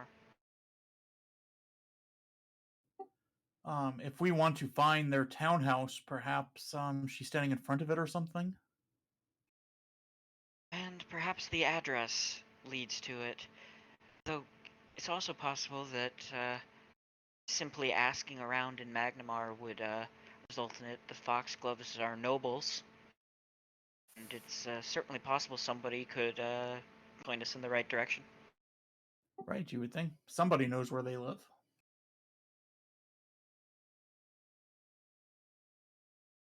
I have an idea, but it'll be crazy, and you probably wouldn't like it. I could theoretically, if we could find this townhome, I could use this hat to disguise myself as Aldern. and see about getting more information about this 7. You need to have line of sight of the person you're disguising yourself Yeah. as. You have to be able to I see thought he them. meant. I thought he meant the hat of disguise. Yeah. Oh, Having okay. disguise lets me cast disguise self at will. If I recall the item correctly. That's true. The problem with that is you've never seen Aldern in his original form. You've only seen him in his ghoul form.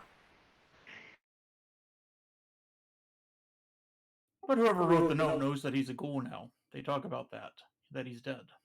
True. Talk about him awakening from his death. Yeah.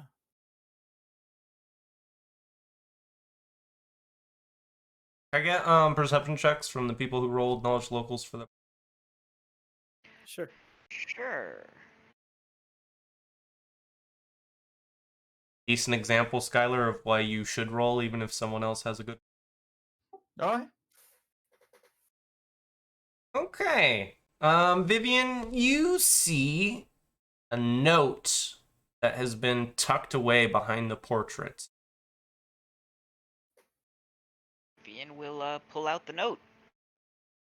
Okay. In some handwriting that we've seen before, it says at the bottom, you just check the name on it, it says his lordship. It's not addressed to anyone in particular. In fact, it says to anyone who was able to find this note, I've been condemned to an unlife of unending hunger, driven to eat the flesh of those I once might have called my friends or lovers. My mind been shattered, and you can see that there are multiple breaks among this. There have been long pauses. You can different ages. I not sure, but I believe I have inadvertently fractured my own mind to cope with what is happening now. The madness I have is increasing, and you can actually tell that. Like his writing is getting rougher and rougher as it.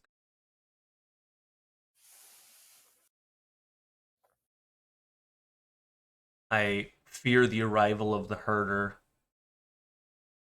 coming for me.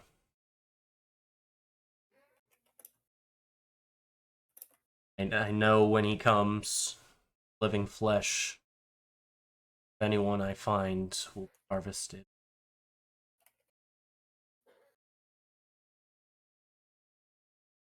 And beyond that, it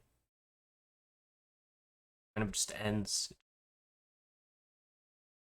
Words of a sentence. Stops.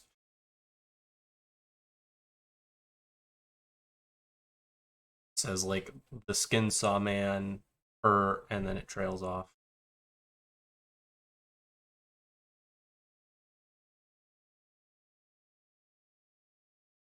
Vivian will show it to the others. Well, that's grim. Looks like he really was struggling with it, against it. I wasn't sure if it was a ruse when he dropped down like that.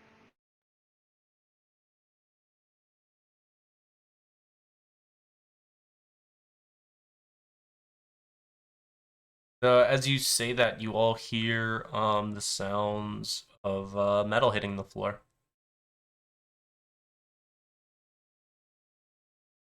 Just like by the table. Look by the table for what could have hit the floor.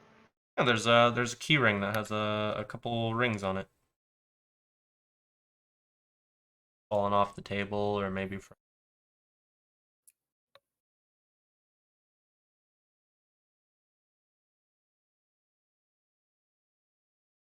His keys might also be helpful.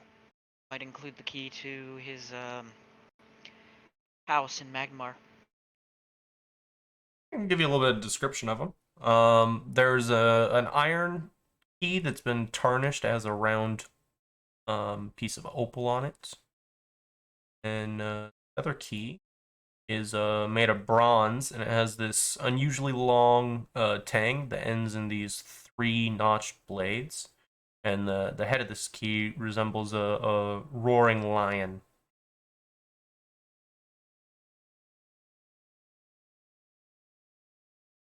It's detect magic on the keys. They aren't magical. Okay. I had to guess. One of them definitely goes here. Excuse me. Well, the house had a lot of doors that we had to force our way through. Yes, some of them might be keys to those doors. The ones that Corgan battered down with his Earthbreaker there.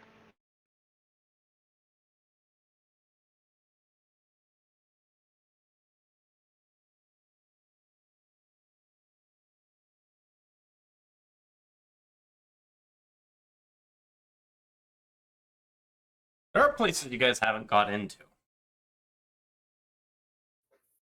Because they were locked.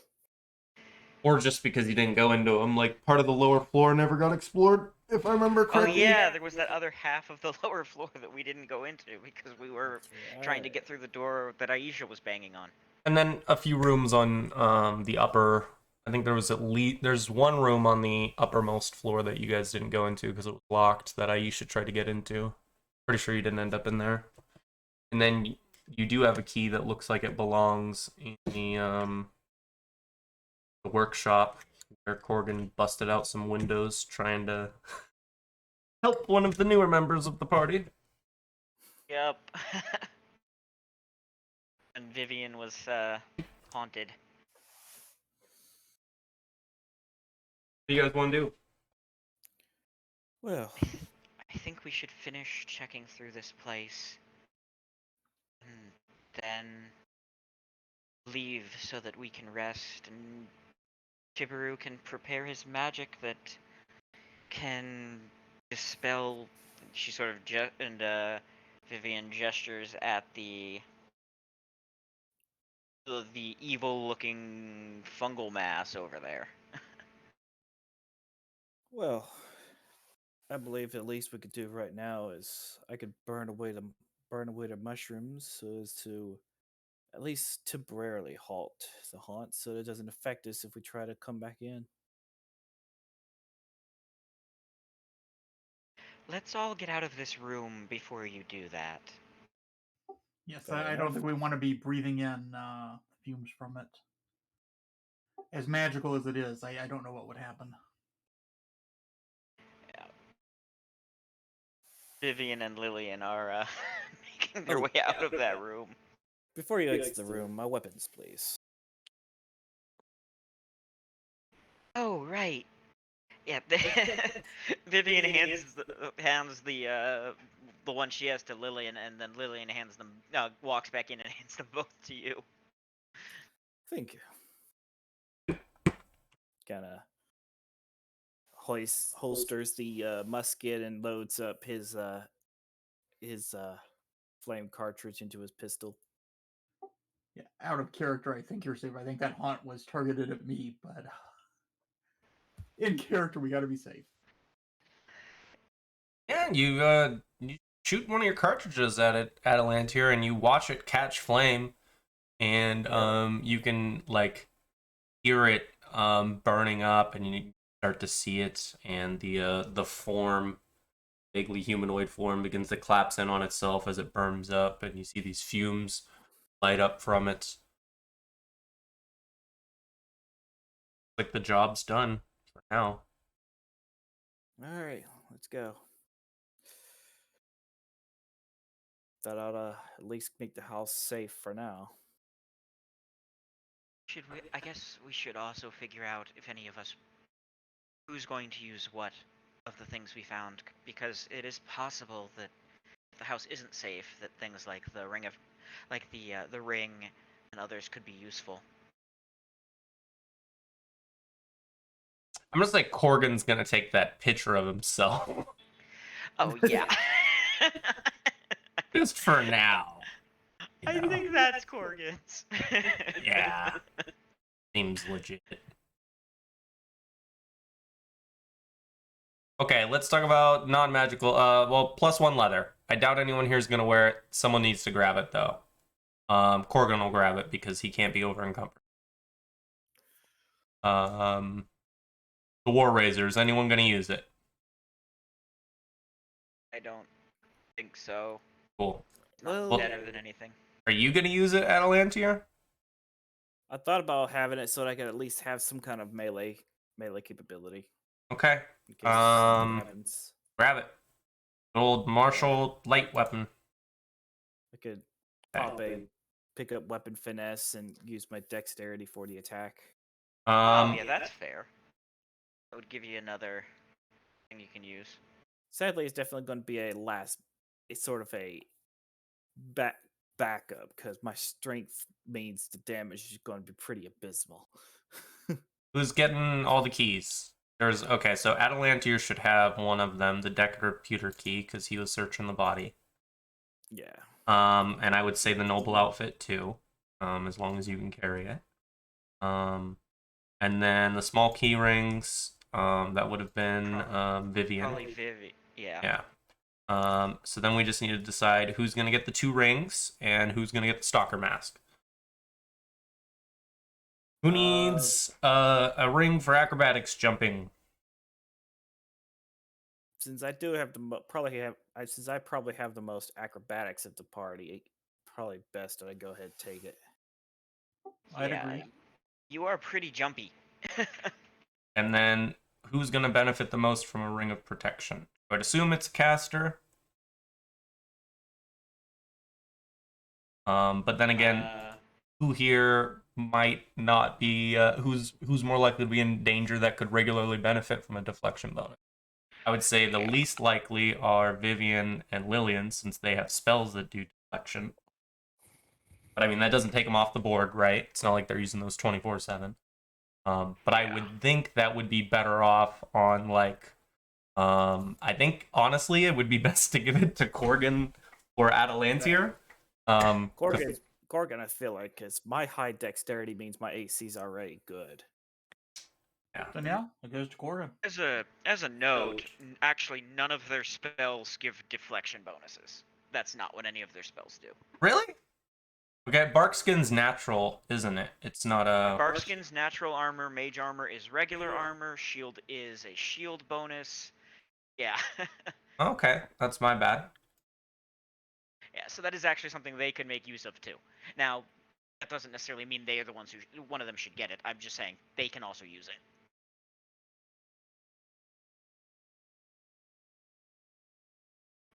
If we want, we could wait till Corgan's here and we could like do a roll off for it or something. No, we can wait till I mean, just David's roll like here. a D6 or something, and I don't know. 1 No. through 3, Corgan gets it. 4 through Guys. 6. Yeah. Let's stop. David's not here right now. You don't even know if he wants it. Give it to Vivian or Lillian. I don't really care. And then when David gets here, I'm gonna have him have a say about everything that went through today because he might want some of this shit. I don't think he will, but he might. All right, then I'll. Vivian would take it. She's the squishier one. It still does seem like a lot of overkill for you to take it since you can put your AC up to 30, and I think his is just barely at like I think 21 or 22. Lillian can get to 30. Vivian can't get as high, but yeah. Vivian can get to I think mid 20s. Oh yeah, mid 20s.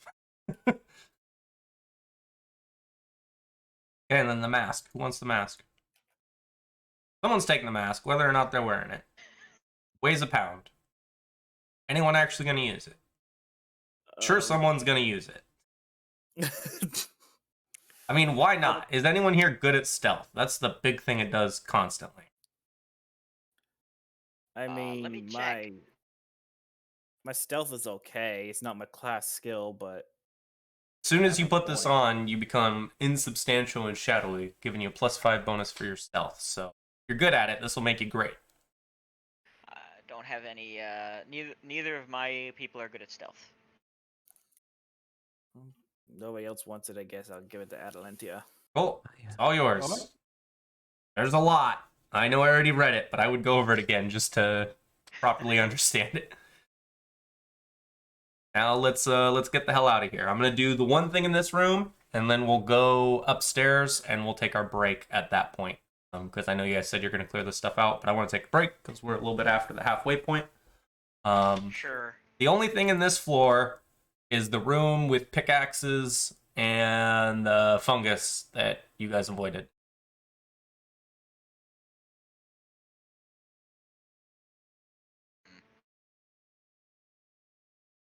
Dialogue, conversation, time. I mean, as I recall, that just had like a wall of fungus and like one nice looking pickaxe, if I recall that correctly. Yep. I think that's what Atalantia told us. Yep. Yeah. Atalantia saw. Yeah, based on what Atalantir said about it, I don't think that. Vivian and Lillian don't see a reason to go in there.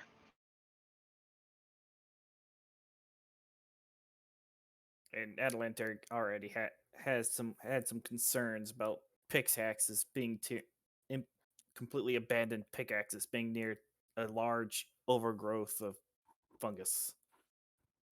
So I guess one of us probably should poke our head around and see if the pickaxe is magical. It's possible. It's probably worth doing.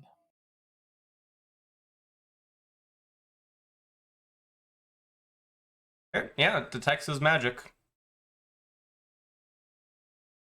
Alright. Vivian will try to mage hand the pickaxe. I don't know how much a pickaxe weighs. I'm pretty sure it's going to be too heavy, but I'll check. Yeah, it's too heavy. 6 pounds. Oh, It's 1 just pound too barely too heavy. It's like they knew. Yeah. I'm pretty sure that was 100% intentional. Actually, I don't know, because there is a reason they're pickaxes. Probably not like they were specifically worried about mage hand. Well, Vivian will say that. Well, it does detect his magic.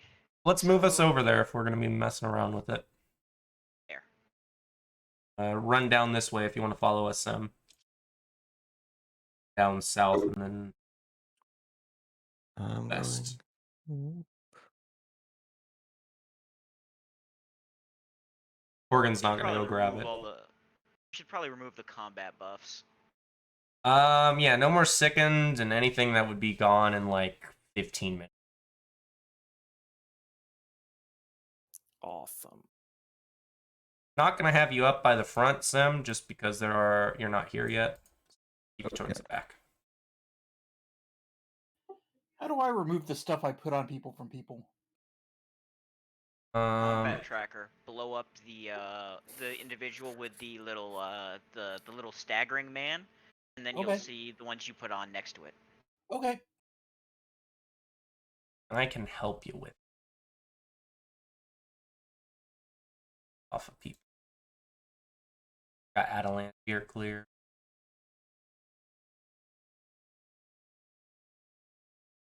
Lillian. Armor would. Barkskin. God, I don't know. How long does Barkskin last? 10 minutes per level. Okay.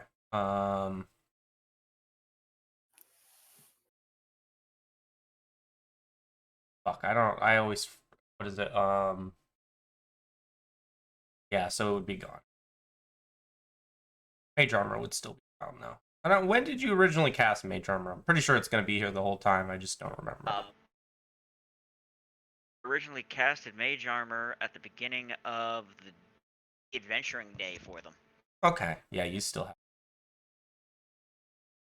And, It'll probably she be on. cast Barkskin. Barkskin was right before we started dealing with the slip and slide room. Yeah, so it's gone. That's why I got rid of it. I knew it would be gone. Doesn't really matter what point you cast it at. We're in that room for like 15 minutes. You had, yeah. It lasts for 10 minutes per level, so right now it lasts an hour. It said that it only had way less than that. So I don't know why, unless I'm doing my math wrong. Because a minute's 10 rounds times 60. That's 600 rounds, and you had 380. But so it should have, I guess, it should have only done 150 rounds. So yeah, it would still be on there at like half the amount you had. Yeah. Okay. Yeah, I'll just put Barkskin back on Lillian. It's no biggie. Who's grabbing the thing? Just the pattern we have. We're just gonna send Lillian in there by herself.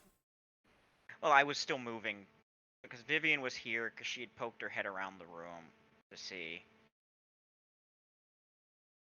Yeah, I mean, it looks the way I described it, and you can detect it as magic. The small room, and in the corner there's this thick yellow mold.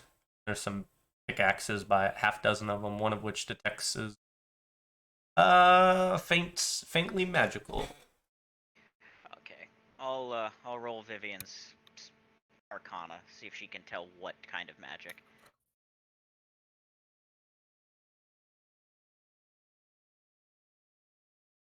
Nope.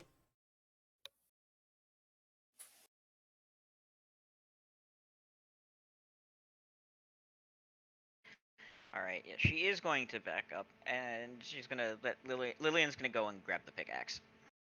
Okay.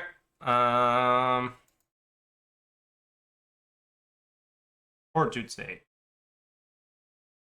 As the you go grab the pickaxe, get close to the this isn't fungus this time. The mold, it, like, blows up, and a bunch of spores blow up in like a 10-foot area. Okay, nice.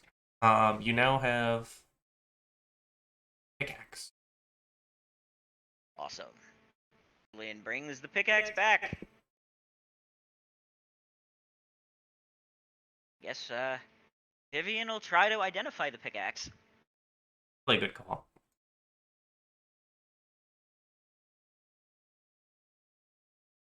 It's going to be spellcraft. Nice. Woohoo! So +1 heavy pickaxe. Someone grab it.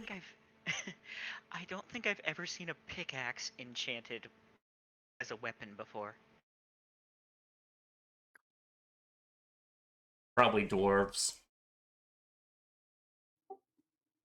Probably. Alright, I'd want to defend myself if I had a mine down here. so this is the... So Curse. one-handed martial weapon.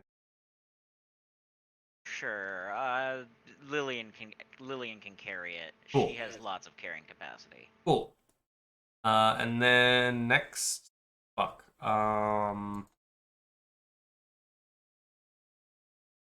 stuff up. The main floor is good. Well, I guess we'd have to go to the basement first. I'll move you guys onto the basement. I'm just gonna move you in the Sure. center of the basement because I think you've done, or did you do? I think you actually did all of the basement, didn't you? We didn't do a couple of rooms off to the left in the basement. Okay, no, you're right. I'm We looking at checked the loot. the room that had a bunch of beds that was in the right. 1 person, 2 person, 3 person, 4 person, 5 person. Yeah. And The only ones we didn't check were the 2 to the left. you guys are all on the map. And Sem, I'm sorry it's taken so long. Yeah, Like, I know I told you, but like, boss fight plus conclusion to first chapter. Kind of been a long running thing that we've been building up to. no worries. It was pretty dang epic, Jacob. I'm just gonna say that. You did a great job playing up Aldern. I'm wondering if they're ever just gonna give you like terrible people outside of goblins. Doesn't seem like that. I mean, Hey, maybe this is Zanesha is a terrible person. and I'm not even sure if that's. It looks like Sinesha to me, but that might not be how it's pronounced. Might be I think- Zanesha.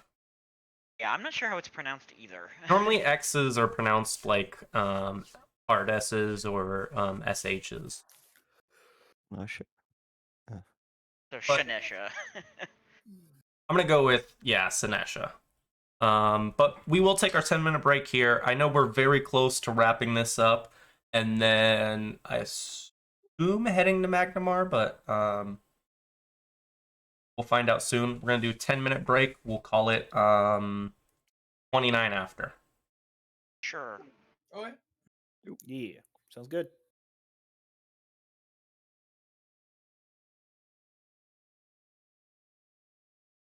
Heard it here, chat.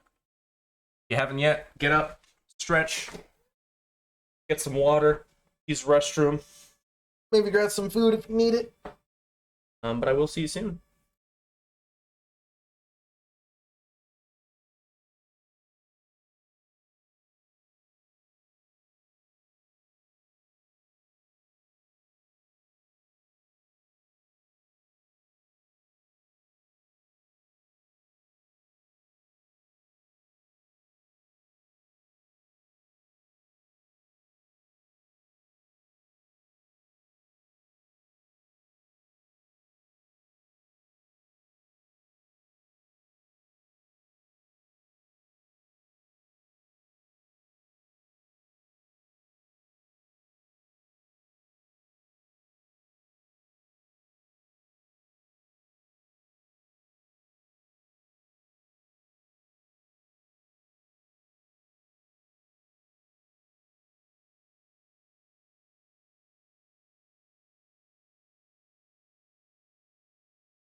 For anyone who's here, I think the funny thing was that it was actually harder for us to fight against the goblin ghasts than the skin saw man was, I think.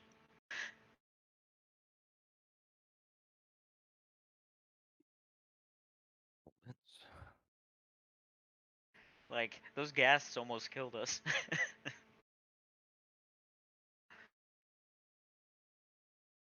They're pretty strong, I think. Guess. Well, it was also the terrain. The terrain plus paralyzing enemies. Where did you fight and that the terrain was a problem? In the room, the slip and slide room. Oh, that. Oh. Yeah. On the previous map of the giant pool in the middle of it, and yeah. I finally start to understand what's happened. Okay. Yeah, that was the slip and slide room. Yeah, it was a mess.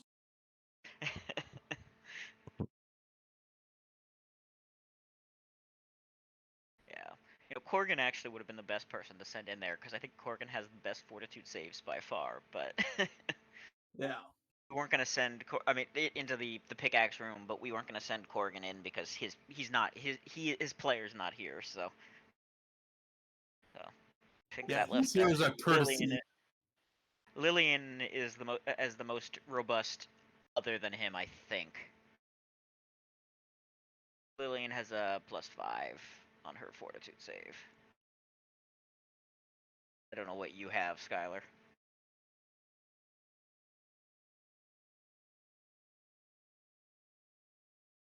I know Atalantir's fortitude save is good right now. All the con damage. When you guys picked up that bell, I've thought for a minute I would be completely obsolete with my new thieving skills.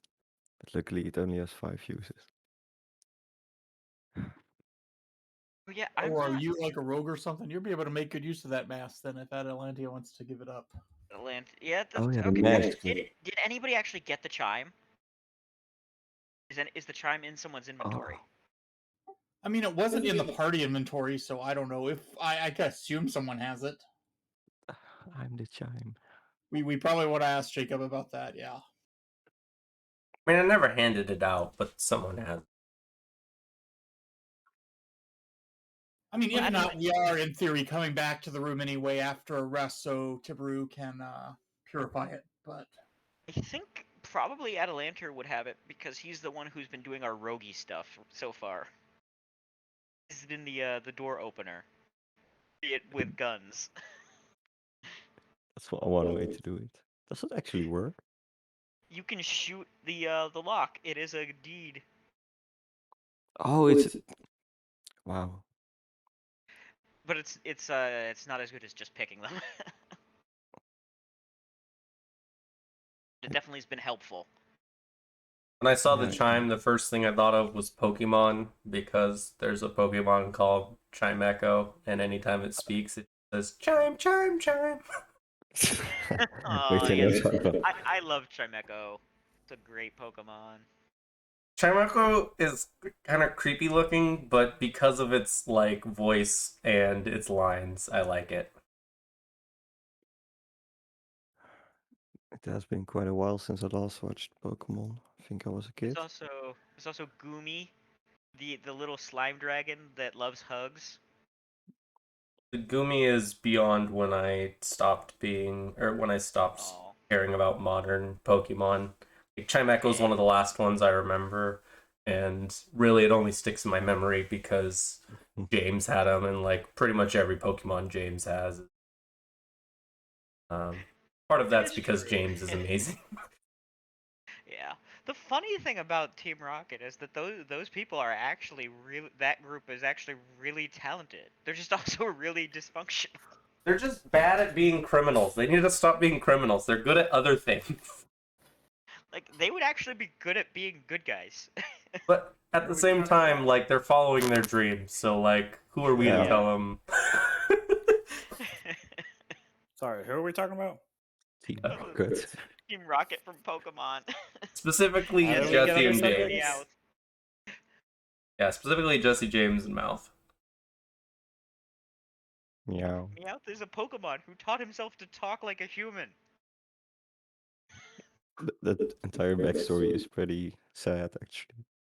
He did all that to try to impress a female Meowth, but it ultimately failed. Story of my life. Wow. Yeah. So we do need somebody to have the chime. Sounded to me like Atalantier was grabbing it. Yeah, I thought I'd hold on to it Okay, if nobody cool. else wanted it. Hold on. You have to do spellcraft with it, remember? Oh, It's a caster level check using. Oh, but you have to know what spells Oh, are yeah. on the thing. Okay, so it should be Tibaru or Vivian then, because they're the two who can do that. Oh, and I didn't Either identify it. or, Let me you can, identify it before you move it. I don't know. Oh, never mind. Magical. Fuck is it on your sheet?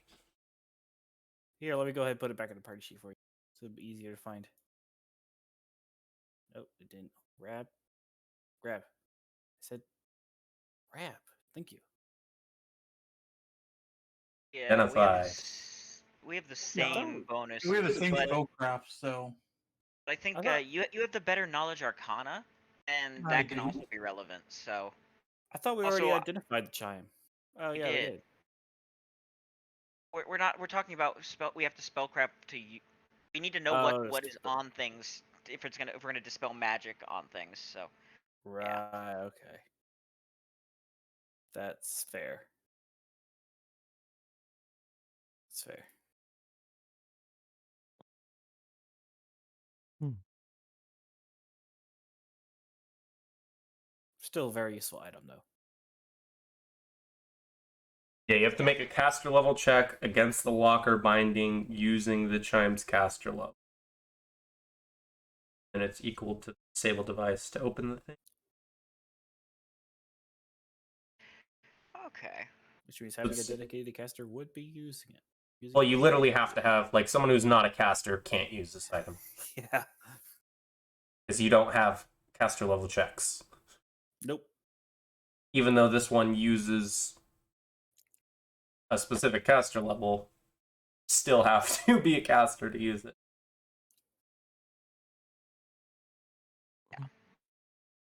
All right. So there's the two rooms left. I think one of them isn't one of them like the room the direction the rats fled. The rats kind of went everywhere. Have Yeah. one direction they went. Okay. All right. Well, let's check these doors and They basically, like, dispersed away from you, a lot of them going back towards the kitchen, and some of them towards, like, the west-southwest. okay. That's the thing with defeating swarms. You never kill a swarm. You just kill enough of them that they're no longer a swarm. Yeah. Well, Lillian will move up to the door. They just cease being a threat. Yeah. They disperse. Yeah, it's unlocked. Open her up. Okay. Inside, you can see two Rhinewax that line the wall here. Their shelves empty and dusty, and mounds of broken glass bottles that clutter the floor. Looks like an old wine cellar. It's empty.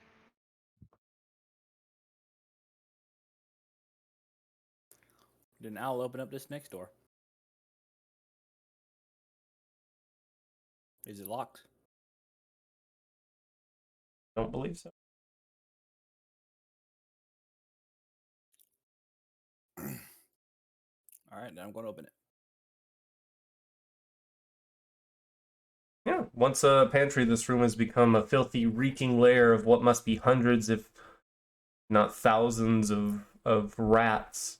These swaths of fur that cling to everything, and mounds of rat droppings that cover the floor.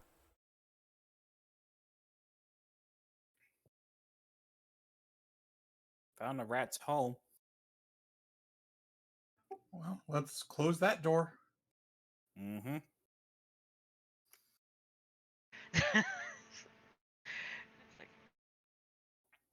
Right. I don't know about any other places you haven't been.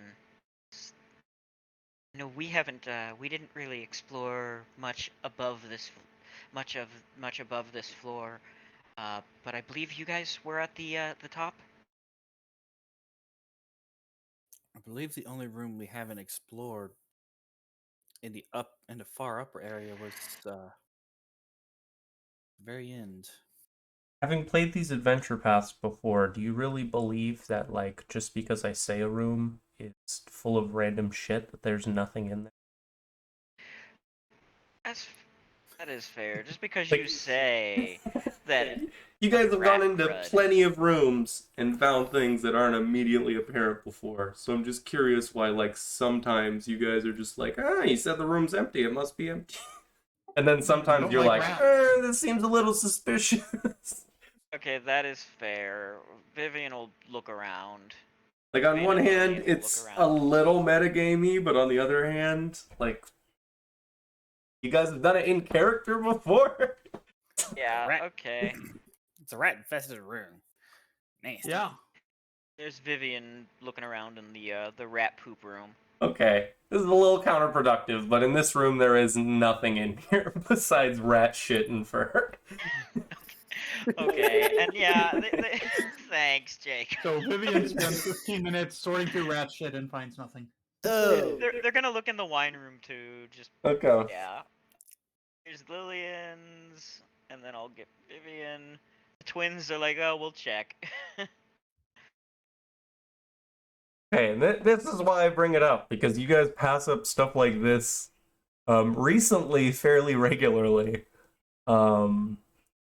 Yeah, you see something interesting on the top shelf of the Western Rhine rack. There's a hinged and hidden compartment in the back wall. Oh. Hey guys, I see a hidden compartment back here. It's wine rack, and Vivian's gonna try to get it open. Yeah, you open it up, and when the compartment opens up, you see a narrow nook in which there are 8 hidden vintages of wine made from someone known as, on the front, it says the famed Vigardrius Vineyard. Knowledge, geography, or history. You want to know where this is? I Sure. know neither.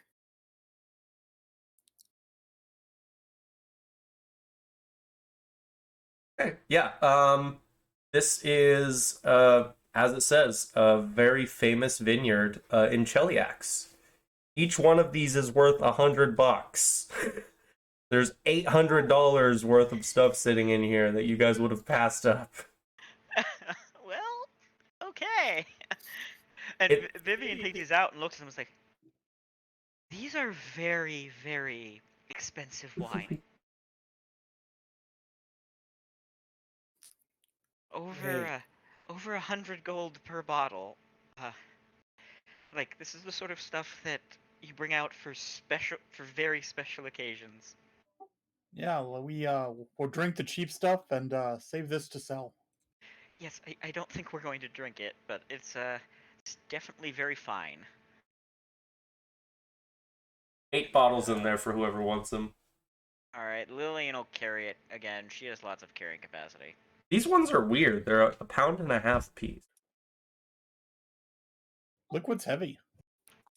The reason I say it's weird is because normally Pathfinder doesn't give you stuff that's like 1 point anything. They normally don't use decimals. They do sometimes, but it's not common. Yeah. I moved one and made it 8, so you can get rid of the others, Jacob. I don't get to have wine like that very often. I say we save a bottle for ourselves.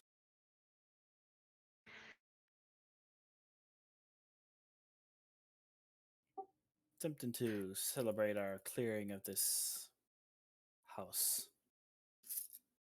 and surviving If celebration is what you want, I do have a drink of my own. We can share some of that. It's a bit less expensive.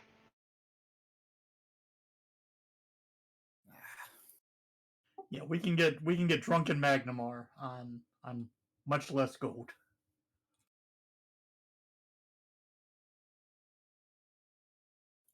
All right.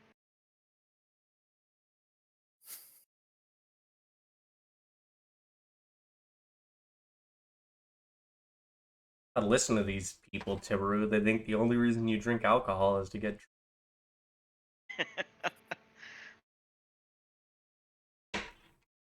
Vivian shakes her head. Some of it can also encourage creativity. At least that's what they say.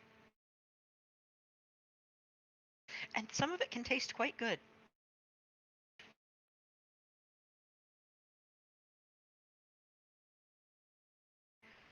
All right. But yeah, Vivian looks at those.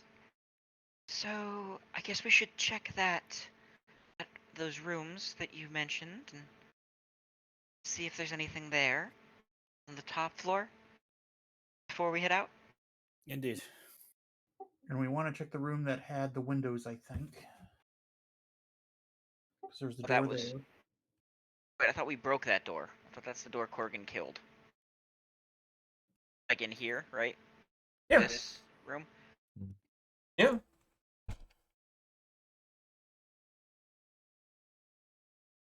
For some I reason, I guess- thought there was a door to the north, but I guess not. Did we ever actually perception to check this room? You guys looked around this room a little bit, but you might not have found everything. I think we'll check.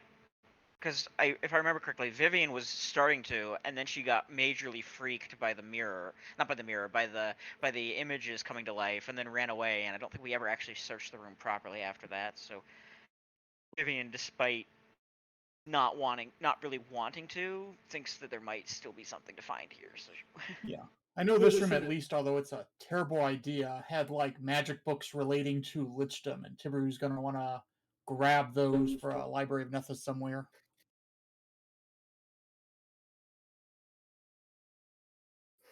it rolled a lot worse, guys. Somebody else, hopefully others roll better perception. As a note, the books themselves aren't magical. They just cover different necromantic arts and like how to create undead people. I mean, that's still something they might have an interest in.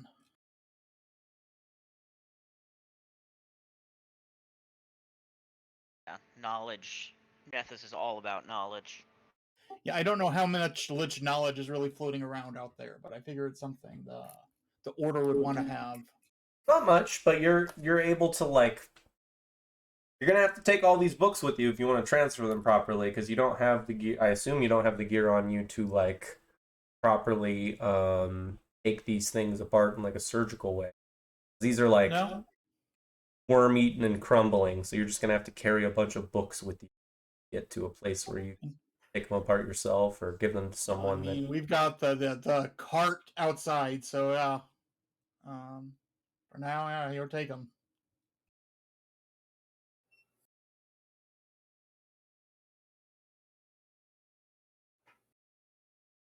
I think Vivian's clear dislike of this room certainly played into the fact that she just takes a cursory look around. It's like, all right, I checked it again. I don't see anything.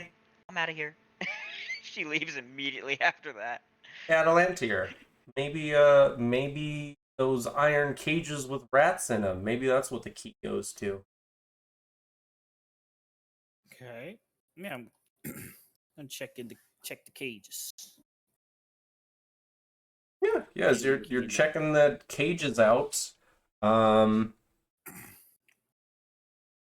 you actually see a small symbol of a pig with a mouthful of locks on it, peering out of the keyhole as you go to put the key in it, and under the pig is a guild sign that says Pugs Contraptions, Magnamar. Interesting. And the key opens up the cages, I assume? Yep. Bunch of dead rats inside of them. Dead rats in each one of them. Yeah. Alright. does tell us that he got cages from pugs in Magnamar.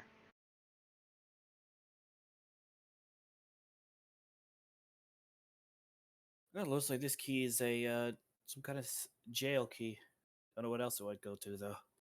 Lillian comes over, looks at it. Rats like, these poor creatures,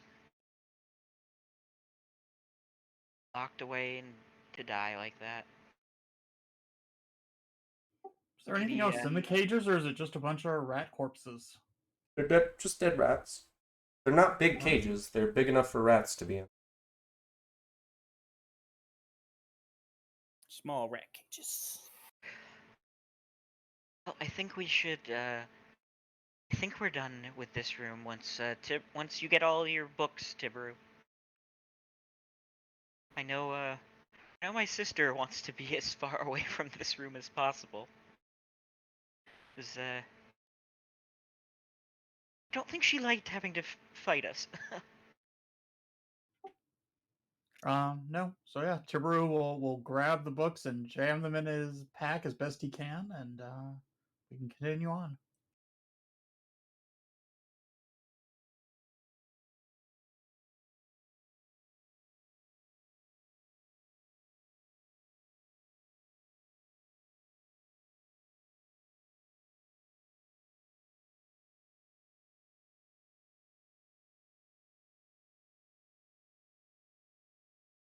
Okay. The only room is upstairs, so I'll just move you guys one at a time upstairs on the map.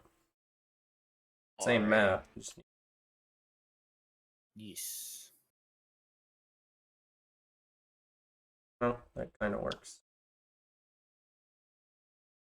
I'm pretty sure we checked the ground floor pretty thoroughly. We moved Yep. on. Have Yeah. check the upper floor.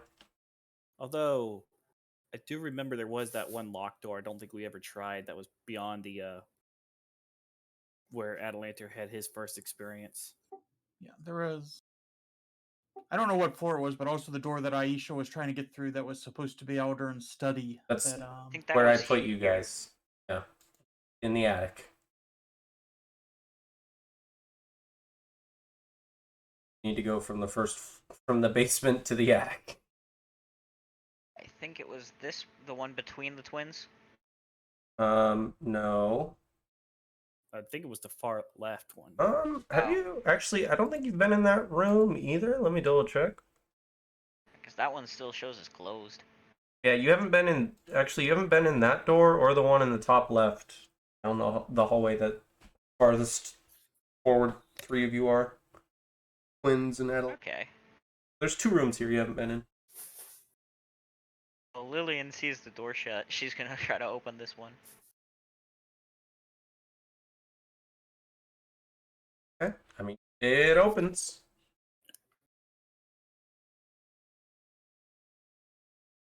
It goes inside. Okay. Inside, you see a desk and a chair that sit in the middle of this drafty room.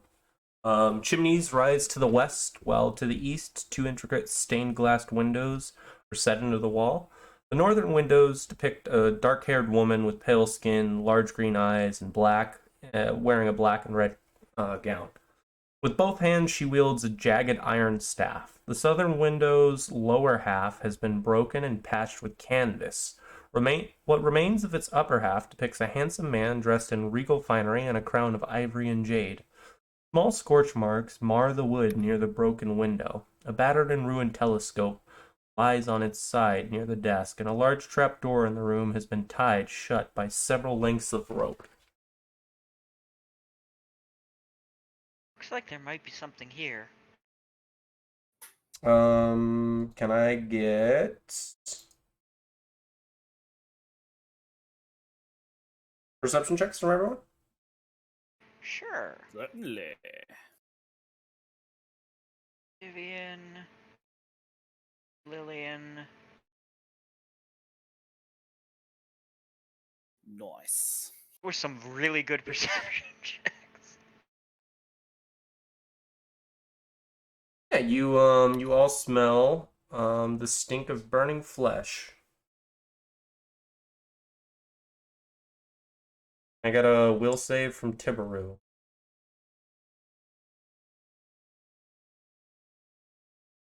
Yeah, just a moment.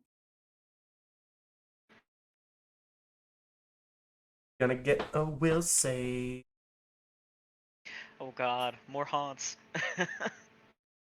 Nice. No, we cleared out all the haunts. We burned a thing. I don't think the haunt should be active, but Yeah. You're good. You're good.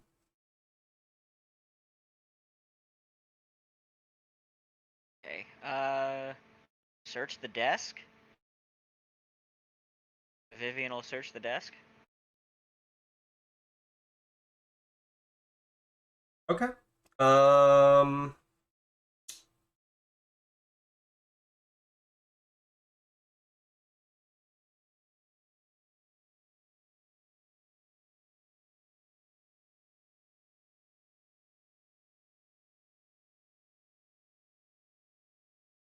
Yeah, there's nothing noteworthy on the desk. There's the like messed up telescope next to it. Yeah. And you said there's a trap door. Yeah. Okay. Did you see anything that looked like this trapdoor led to it? And this is on the roof. Oh, it's a trapdoor on the roof. Okay.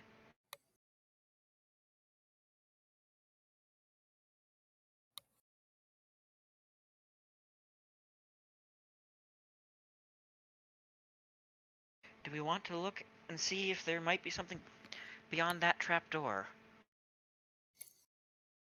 I think we should investigate it at least. I think we should check this last room first, though.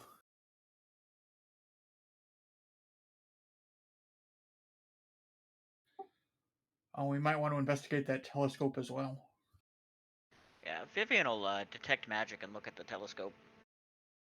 A broken telescope. Okay, it is not a broken magical telescope. Nope. Very rare you get broken items that are also magical. I know no one said it, but if you guys want, you could go investigate those windows, see what who those people are that I brought up earlier. Yeah, that's fair. Yeah, I'll take Vivian a will look at Vivian it. will take a look at the windows. I'll join her. Give me knowledge history checks. Will do. You're in there checking out the windows. Yeah, if it's knowledge history, then never mind. So it would be like knowledge local. Nope. Damn it. Knowledge local is for stuff that exists now. Fair enough. People that are here now. Knowledge history is for important people that aren't here now. Okay, yeah. Both of you can actually know who these are. They seem to be two different wizards. One is on the northern window, depicts Arazani, the harlot queen of Geb. And to the south is Socorro, the butcher of Karen Hill. And they're both wizards from back in the day who dabbled in, and by dabbled in I mean focused on, necromancy magic. Looks like these might have been the inspiration for the lich attempt. They certainly had their icons. I wonder if they might even have been really old family members or something, tracing their lineage back. Interesting. Wouldn't that be something the Foxgloves trace their lineage to places like that? Geb and Karen Hill are very far from here. Yeah. That would be very impressive. Uh, if that was the case. You know, they're a family of wizards. It would also have been very impressive to trace lineage to Erasne because she's she was she was a outsider that was a herald of a god that got killed then reanimated as a lich. So Yeah, but she's weird. She'd be a really weird one. Better to be knowledge. related to. Such an ancestry would also be, if I'm understanding correctly, pretty scandalous. for the Foxglove family.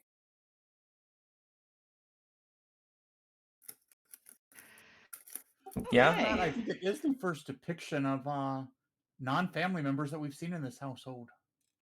I Other believe. than the monsters on the first floor. And Corgan. Yes.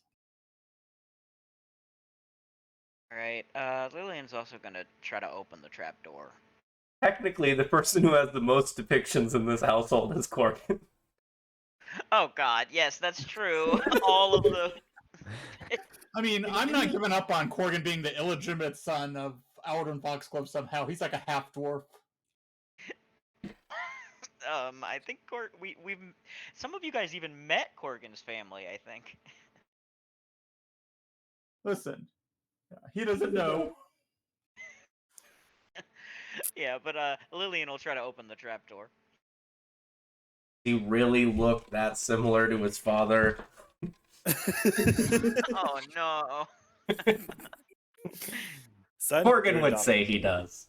I mean, he's Yeah. got childhood locks of Corgan's hair.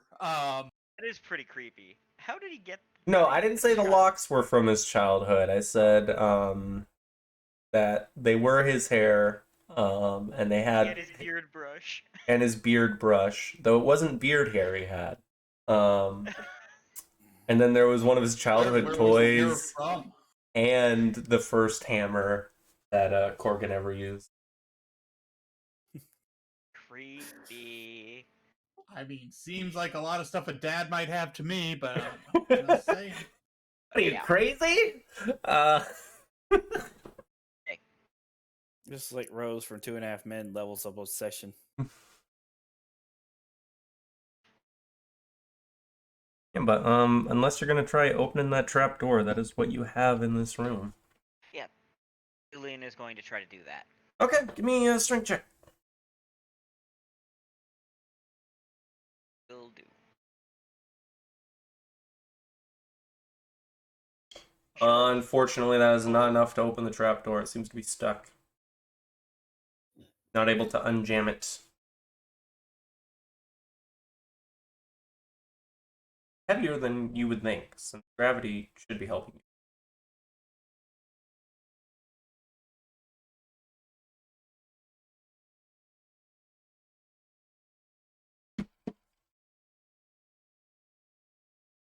Yeah, Lillian takes a step back and like looks at it and shakes her head. It's beyond me. Then Tibber will give it a go. Okay, throw it out there.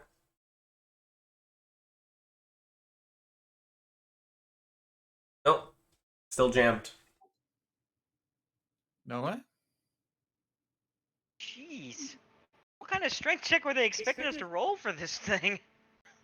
What do you mean? You guys are level 6. Get good. It's a flat strength check. Yeah, get good. Strong. Have Tibaru try. Or not Tibaru, Corgan. Not with that. I am equal to 2 Corgans.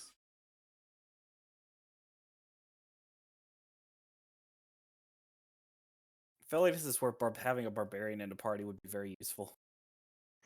Vivian looks at Lillian, looks back up at the thing, like, well, I don't think we care about damaging this place. Yeah, maybe. Her sister nods and takes out the scythe and starts hacking at it. Damage does a scythe do? How much damage does Lillian's scythe do if she's power attacking? Lillian's scythe deals... Give me the range. Shouldn't be that hard, come on. I'm gonna find out as soon as I go over there. 15 to 23. I think. It'd be 10. No, it looks like 10. Power 15. attack. Oh, which should give you 2 more, shouldn't it? At your Power level? attack is a -2 penalty. At her level, it's a 2 penalty for plus 6 damage. Oh, okay. +6. Because power attack is Two-handed. increased when you're wielding a two-handed weapon. Oh. Yeah, okay. I Okay. mean, eventually it opens with just like a bunch of wood falling on top of you. Roll me a d4 Sure.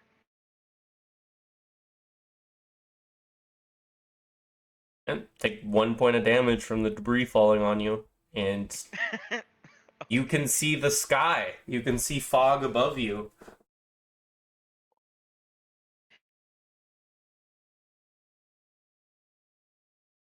Looks like it just leads to the roof. Someone wants to climb up and look. Oh wait, I'm the one who's good at that. Okay. Lillian's gonna climb. She'll climb up. Okay, give me a climb check. This isn't particularly easy. You basically have to get up. Like, what you've done up to this point is got up on the desk and, like, hacked at it with your scythe. And now you're, like, trying to jump up there and climb on it. But that's enough for you to jump up and pull yourself up. And you're now on the roof of the highest level of this building. And you can see the lower levels roof and the fog that's all around you. Everything beyond that is very hazy. She'll make a perception check to see if she sees anything else up there. Okay. No. Okay, Lillian's gonna climb back down. Into the room. Not like free climb down the side of the house. Okay. Do you want a climb check for that? Yeah.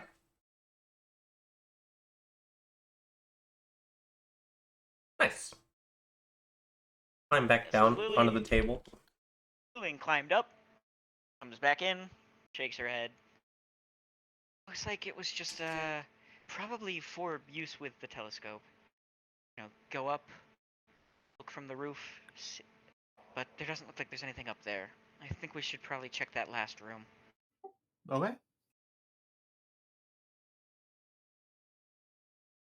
And she brushes some wood chips off her shoulder and out of her the scarf she has. Yeah. Nice. Yeah. And the twins head off up to that last room with Corrigan. Yeah. Inside you see shelves of book that line the walls of this room, interspersed with curious objects such as skulls fitted with stubs of candles, tribal fetishes, and decorative scroll cases. There's also an empty bird cage that lies near the southern wall beside a small desk and a fine leather chair, and a few statues and sculptures that grin from all corners of the room. Alright. Well, perception to see if we see anything else. Especially given, Vivian especially is looking because she did find that secret, hidden thing in the wine cellar, so she's like,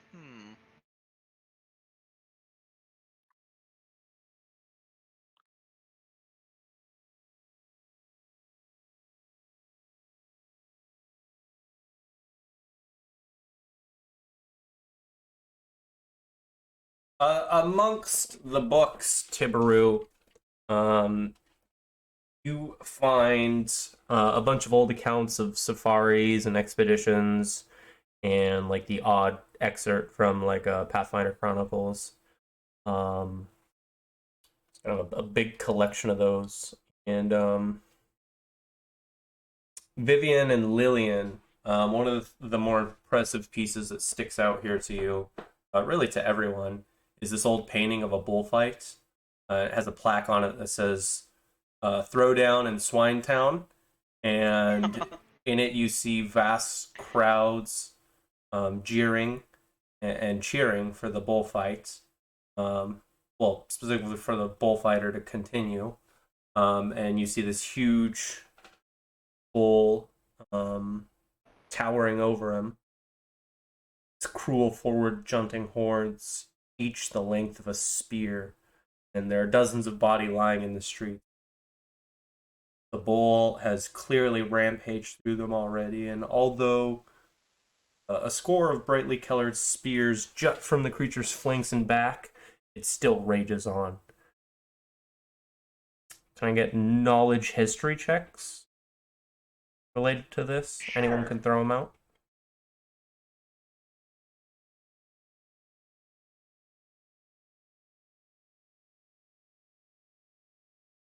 Tibro, you're able to tell by the style of this piece of artwork that it's actually made by a renowned Magnamaran artist named Endisalu. He does a lot of very visceral painting. Yeah, this is a painting from a well-known McNamara artist, Indasali. And he's quite Certainly renowned, impressive. so it may be worth hanging on to. It's certainly impressive. I like the name. As you're looking over it, the twins notice behind the painting as you guys are like taking it off because it sounds like you're gonna go sell it. That there's a loose brick. Ooh. Yeah, Vivian points that out.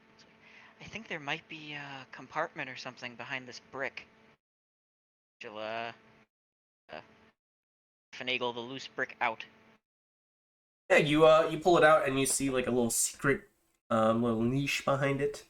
And inside there are 3 stacks of coins. They're all platinum, as well as 2 vials and a copper key.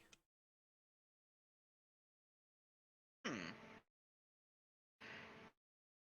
And I can give you a little bit more information about the books as well. You guys have like seen that Tibru was going. They're mostly related to like Shanti tribal cultures and history, along with multiple maps of mysterious realms and nautical charts. No particular value here. I mean, obviously to you personally there is, but you're not going to make any cash off these. And inside the scroll cases, there's more maps, as well as 2 scrolls that would detect as magical. Oh, cool. And I believe we use Vivian has read magic prepared, so she can just read what the scroll is. Nee. Wait, well, she Scrolls. knows read magic. She doesn't prepare spells, but Yeah. Scrolls plural.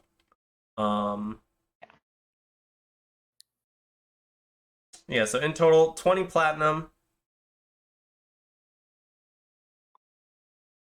The 2 vials are just disgusting and not actually anything of note in them. They've like leaked out. So they're not actually used. But the scrolls, one is of keen edge, and the other one is of lightning bolt. ooh, Wait, Those both are- so fun. those are nice scrolls.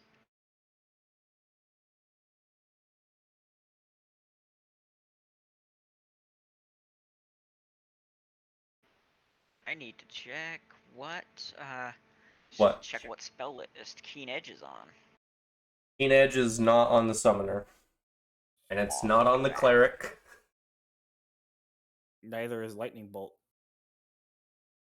Though, fortunately,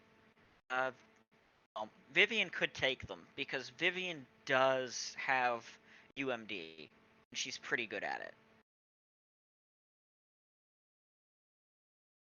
All right. Yeah, so she can actually make use of the scrolls. She would say that, well, these aren't the spells that I know most. I believe that I can make use of these scrolls if push came to shove, in the right situation. I could make them do something for me. Okay. So I guess she'll take the scrolls. Oh, this is cool. The painting of the bullfighter and the bull actually has the description of the item in it, which is not normal for this kind of item. Only weighs 2 pounds. Somebody grab all that crap. I can't take the scroll. It's not letting me. My inventory is full. Full? Like I have too many icons. It's not letting me drag it because there's no space for a new icon. Nice. And you have 2 sheets.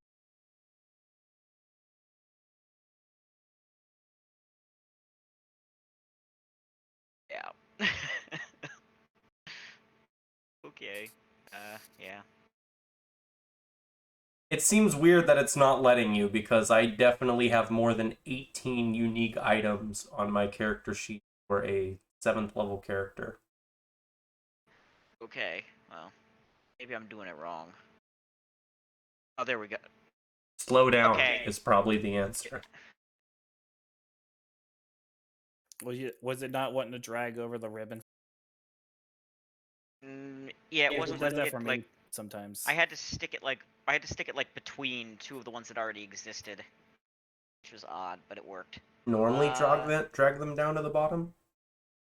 Oh. I normally put them at the bottom where there was a hole. There was no hole. So. Yeah, I've never done that. I didn't know it left. Yeah, you just drag it over to the inventory. Just put it in where the items are, and it will give you the item. Yeah. Lillian can carry the old painting of the bullfight too. But I'm playing an archer who, I mean, has the normal magical stuff you would gather up by that level, but I also have a bunch of different types of arrows and things to put on them, so I have way more than 18 items in them. And that key sounds like it's yours, Vivian. Okay, Vivian. Vivian is the keymaster. You keep finding the shit, then unless someone else takes it, grab it. Yeah. There we go. Cool. I'm gonna check because Will said something, but I don't think there's actually anything on the main floor that. The only thing we didn't do on the main floor was we didn't open one door. We determined we opened all the doors around it, but we didn't ever open that particular door because it led to the room where he had his freak out in. Where he grabbed Zane. Yeah, it's that door just beyond the cat room. Yeah. The woman must It literally just leads to a hallway. You guys would know this. Yeah, that's what I was saying. We just didn't open the door. We know what we know where it is. So there's nothing else for us to check on the first floor. Yeah, you guys don't need to be here anymore. You can go where are you guys gonna go rest? That's the important thing. You're coming back tomorrow, right? Yeah. Probably. Yeah. I mean, I would think probably just outside the house. That sounds safe. Go back to the cart. So that you guys could go back. Vivian and Lillian don't know about the cart, but I didn't hear that last part, Steven. oh, I said I don't think they know about the cart. So It's literally on the main road. You walked by I guess I it. saw the cart. Okay. They walked by the cart with the dead angel lady in it and the unconscious diseased person. Yeah.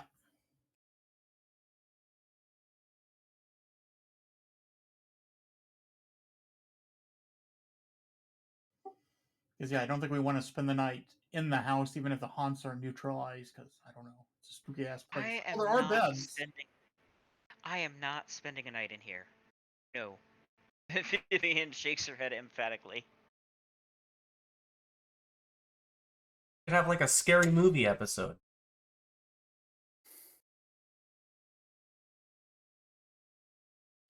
Look, this place already made me see my sister as a lich and had me attack her. I don't want to stay in here.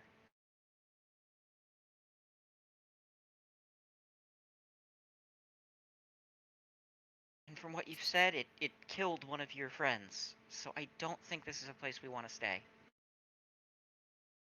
It did, though. Outside there were also birds that attacked. So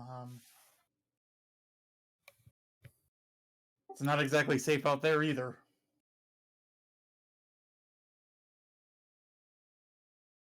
there was an there's a unconscious diseased lady in your cart. How do you know So she's? there's an unconscious lady in your cart.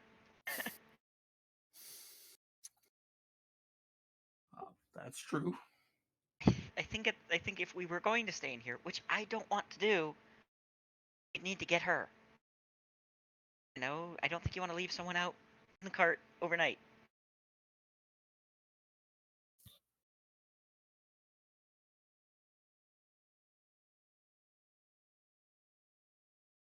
Okay, then let's stay outdoors overnight. Okay. You guys go back to the cart and unequip anything you have in your inventory. I actually carry.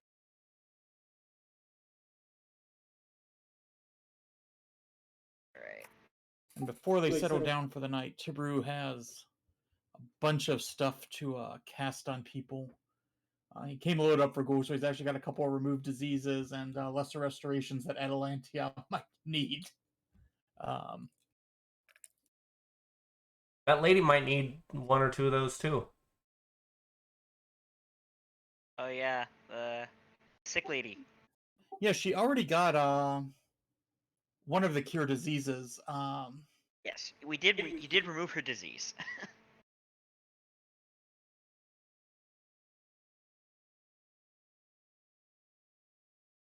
I had 3 prepared and 1 checked off, so yeah, we had to have used it on her. Yeah, no, her disease has been fixed. It's the fact that she doesn't have all of Oh, her. okay, so yeah, her she con and gains dex are restoration. basically non-existent.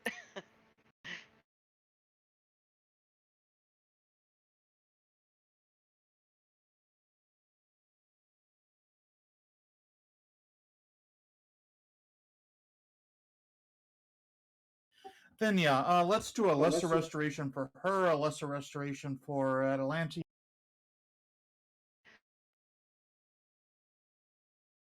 Vivian is Cure gonna. disease for Atalantia just to be safe.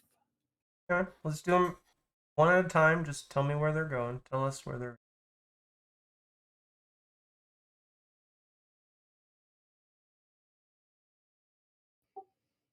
Okay, the lesser restoration on the woman in the cart.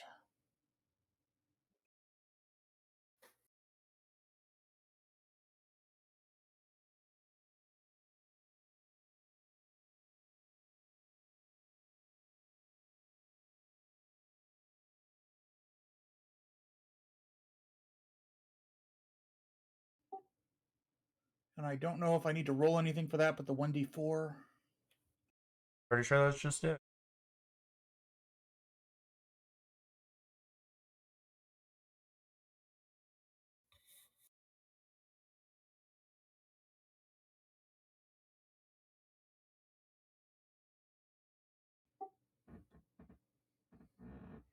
So, okay, she heals 4 points of debility damage. Nice. And now doing the other lesser restoration on Atalantir. Much appreciated. Who only gets 1 point of con back. Lovely. Vivian will mention that I have a couple potions that can also do that, but I think we might want to save those for a more dire situation.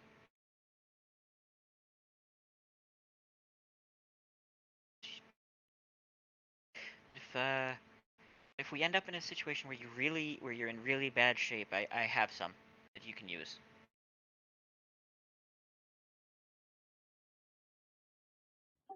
Okay. And now I'm going to do a remove disease on Atalantir.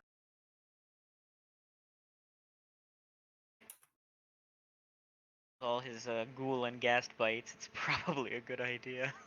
Yeah. Let me see. I don't know. I don't think that's automated, is it? So it's just a 1d20 plus caster level, so 6 against the DC of each disease affecting the target. Okay. Should have a caster level check built into the remove disease. Okay, You it could- does. Okay. Yeah. Well, I cast on the entire party accidentally. Oops. I had everybody. Oh God. Well, only Fire. one of us essentially had disease, but One more try. Yeah. Oh my God, so many diseases.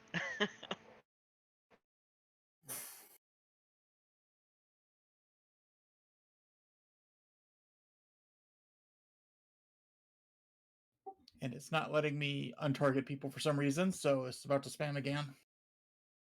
There is a clear button on the Clear map. targets. Where's the clear targets button? It's Up at on the the top top. of the map on the right hand side.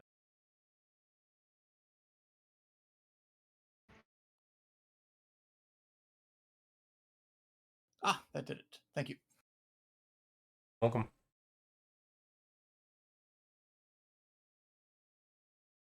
One more try. One more try. Yeah.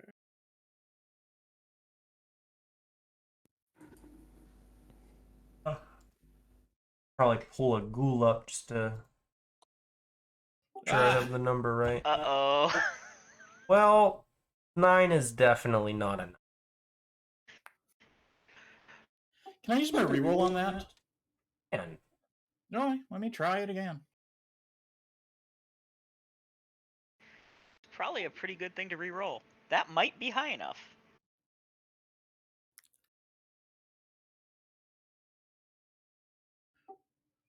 No way to know either way, but maybe Atalante is a little better.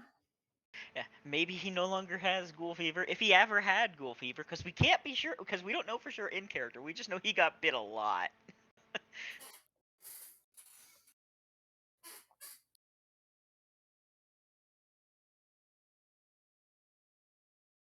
okay. Where are you guys camping tonight?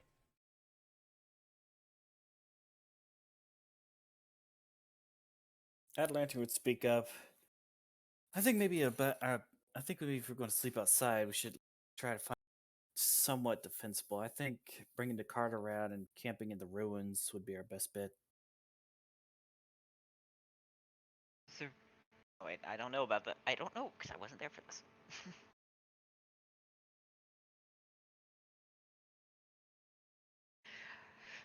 Personally, I don't want to camp in anything related to this place.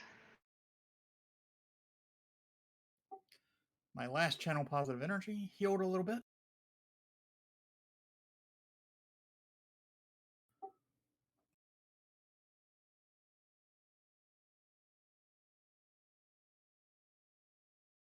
Yeah, we could, if you take the cart back a bit into the woods, camp in the woods.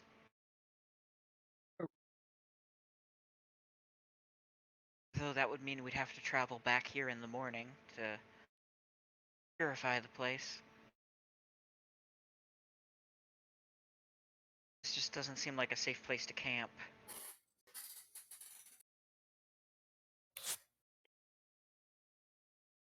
It's the vanishing world.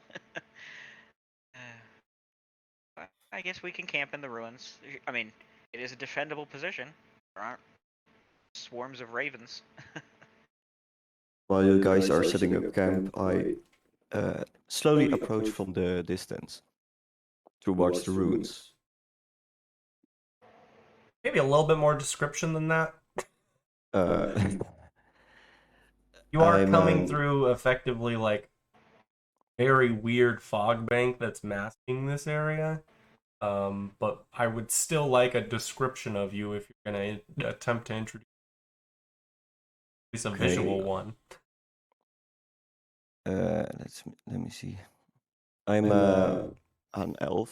So wait, where exactly am I on this map? Oh, there. I'm an elf with dark brown hair, slim figure, and sharp facial features. I dress in scholarly robes, but I also carry myself with some dignity and a steady gait. I have rather well-muscled arms since I've been training at smithing and manual labor, among other things. So, well, yeah, Should we roll I'm perception? currently up. Got a recommendation for you, Sam. Show, don't tell. People are inherently more interested in something if you show it as opposed to telling it. A lot more interesting Okay. to find out that you're good at smithing than like So should we like roll perception to see if we see him coming?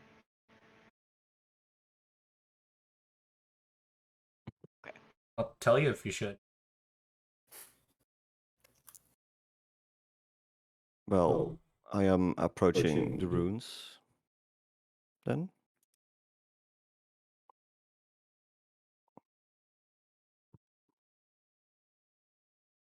And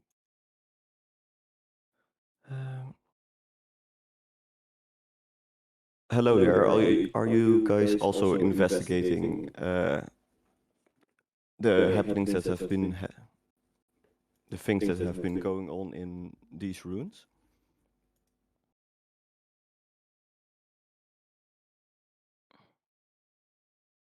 Bit late to the party, my friend. You've already investigated most of Oh. everything. Yeah, I just arrived here hearing of some rumors regarding an ancient civilization, but seems you guys have already uncovered what was here.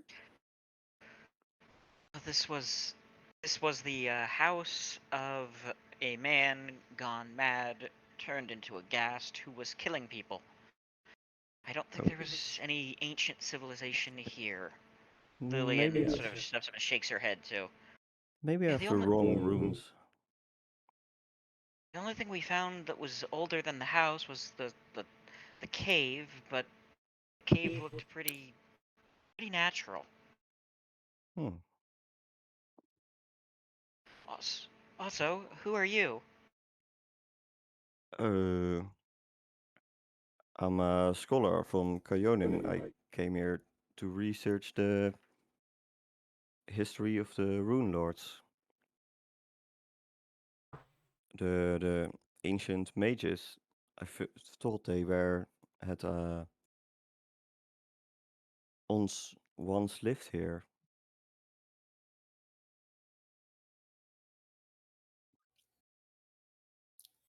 Somewhere nearby.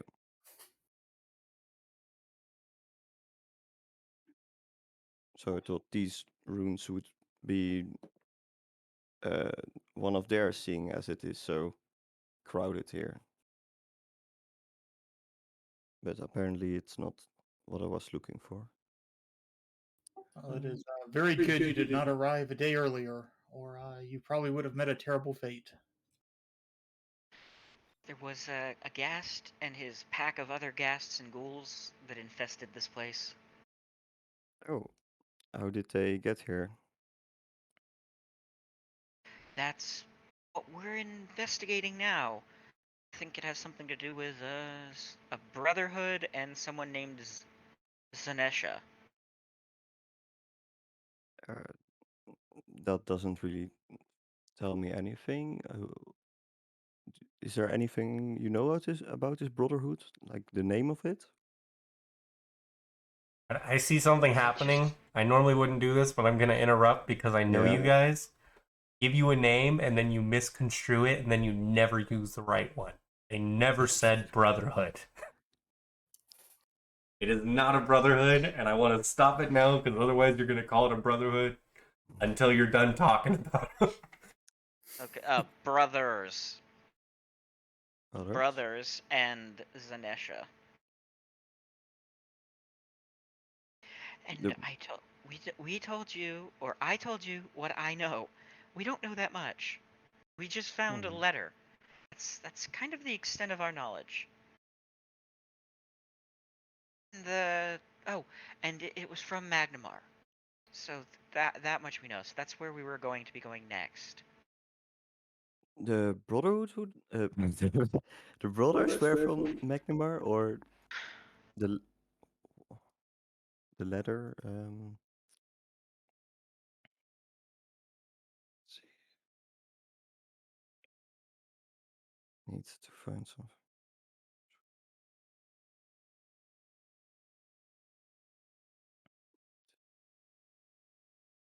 In all fairness, I don't know. Well, I don't know you. I don't know really for sure why you're here, and that's what I know. That's what we know. We know there was a letter from someone who was talking about Magnamar. We know that the Ghast here was originally from Magnamar, and we believe that uh, we need to investigate his house in Magnamar. That's what we know. hmm. Okay, well, since the runes here apparently aren't of what I was looking for, I might also need to return to Magnamar. Uh, might I hitchhike with you guys? Or would it not work out? Lillian will pipe up that it's definitely safer to travel in numbers. I don't think any of us have a problem with someone joining us. We have No. to. Or maybe, do you know any other runes around here that might be old?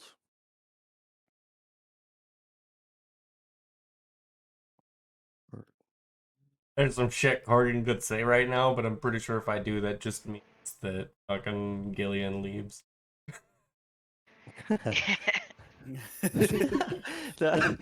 oh, Because he knows like 2 different ruins that he could point you to that he's not Yeah. going to.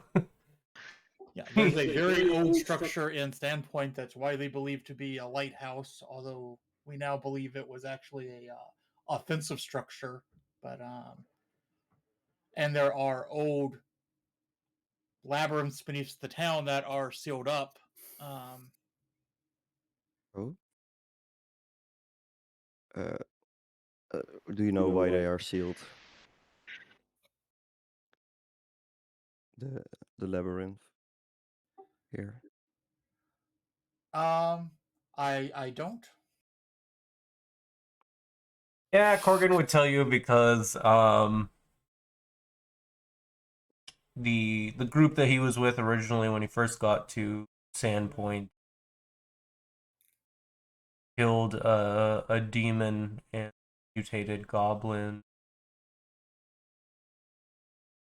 sin spawn, but they couldn't stop the well that was producing sin spawn, so they let the town know, and the town had the place re-bricked up so that the sin spawn couldn't escape. Ooh. Uh, do I know anything about something called a Sinwell Sin spawn. and Sinspawn? Yeah, they pop up in places. They were made by the Ruin Lords. They feast off specific sins. This one feasted off of wrathful sins, and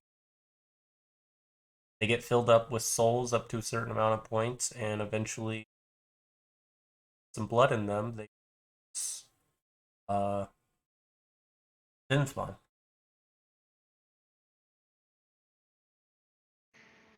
So, how are these two things connected? The or are these entirely separate? The mention here and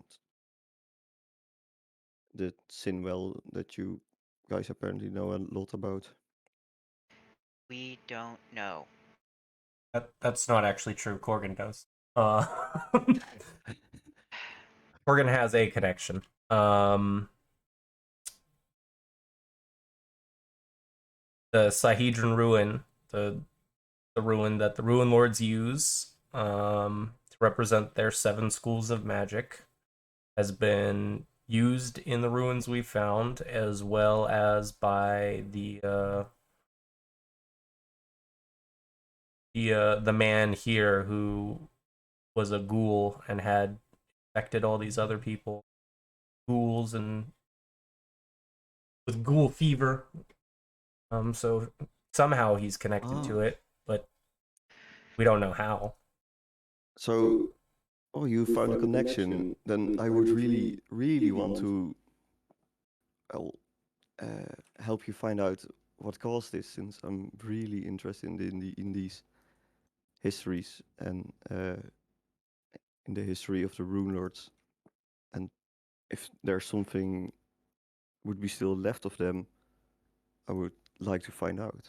I don't know. I feel like Corgan would tell you guys this. I personally think it's interesting. It's knowledge you guys would have. I think Corgan would bring it up, but if he wouldn't, I'll talk to David about it and let you guys know. I feel like he would. The Sinwell itself was a Sinwell for wrathful souls. So one of the depictions they found of a Ruin Lord was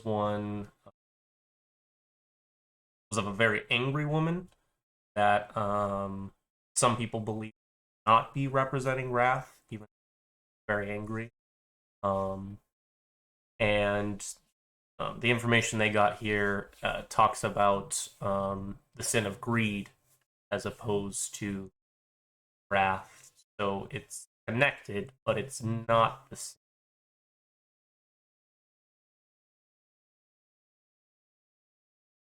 Well, it's still a connection. Well, it does seem we're going to be traveling the same direction. I don't think any of us have a problem with you coming with us. Like, we're a bit of a band of misfits. We just sort of came together, at least we, and Vivian gestures to her sister, no, or gestures to the identical woman standing next to her. Says, Sure. we just happened to join up today when we encountered them exploring this place and helped clear out the nest of ghouls and ghasts. Seems weird to me that the 2 people leading this investigation, 2 of the 3 that are actually here as players, aren't saying anything, and they're letting the they met hour and a half ago talk for them. Oh, nice meeting you. So you're also new to this group. How convenient. So, Hey, yeah. Yes, and battling against evil undead and fighting against monsters. It builds camaraderie very fast. I mean, true, but like, they're the sheriff in town, and you haven't even been deputized. Yeah. I mean, to be fair, Tiberu and Atlanta both kind of got called in as like consultants, only on this most recent thing. Well, Corgan's not here, so that leaves you guys at the top rung of seniority. Yeah. I realize that. I'm just saying. Now, Corgan's not here and Avali is dead, so. Yep. But okay. Is it okay if I stay the night here with you guys? To sleep? Sure. Since I will be traveling to McNamara together anyway, so it really won't do if I set out earlier. Don't try to murder us and don't try to steal from us, and we're good. Oh, I won't murder you. I think there's a consideration that Corgan would throw out, since no one else has, that, like, you guys should definitely go to Sandpoint and let them know what's happening here. Yeah. Oh, well, but you dealt with the problem already, or is there still something left? We are working for Sheriff Hemlock out of Sandpoint to investigate these murders, and although we now seem to have solved the series of murders that were happening there, we do need to report on our investigation and let him know what we found. Ah, okay. Well, I'm still not tired yet for the day, so I'll join you guys. And I think they are gonna stay here because it takes multiple days to get back. They want to consecrate this place. Yeah, consecrate it tomorrow so that it's the haunts are gone. Also fine. But like at a regular pace, I think it's gonna take them a few to get back, and then. God, I forgot. I did the math for this. I don't remember the fucking how many days it takes to get to Magnamar at a regular. I think it was 2 days to get from here back to Sandpoint, and then 3 days from Sandpoint to Magnamar. That sounds right. I thought it was like a few. Yeah. Because you guys are like off the beaten trail right now. You're not on like the main road. That's why there's some like time difference. I know that it's 3 days from Sandpoint to Magnamar. Okay. Yeah, that pans out then. The last time we did that trip. Which was definitely not scheduled at all. The book did Our like shopping expedition. Yeah, the series never expects you to go there. But at the same time, like, why wouldn't you after you get so much? Yeah, Sandpoint had run out of money, I think. Yeah, they couldn't buy the stuff, so we went back. Yeah, but we also have, well, Avalia is deceased in the cart, and Cecile is still in there. I think she's turned back into her thrush form. The little bird just perched over by Avalia's corpse. That's gonna smell really bad by the time you get to Magnamar. No kidding. Hey, Ed. I mean, maybe we're just like, I don't know, Barrier and Sandpoint. I don't know. Cecile actually pipes up at that. Mother is in Magnamar. Alright. Her mom want to see her fucking rotting corpse, 6-day-old body. Beautiful. Headless body. There is magic to preserve the dead. Does a body age in a how it's called, a bag of holding? Decompose, not age. Can a bag of holding actually fit a body? Can you actually fit one through the hole on it? Let's see. I wrote dimensions. I think the dimensions are also dependent on the quality of the bag of holding. Chop it into small enough pieces. That's fucked. That is that's very dark.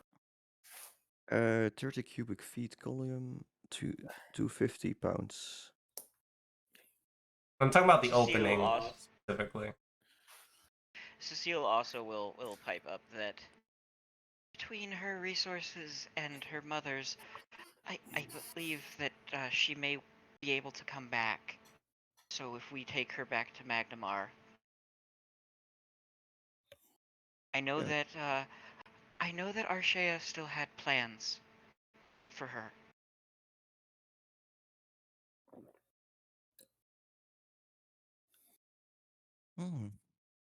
I think you have like just enough time, as long as nothing tracks you guys, to get back and actually have her brought back.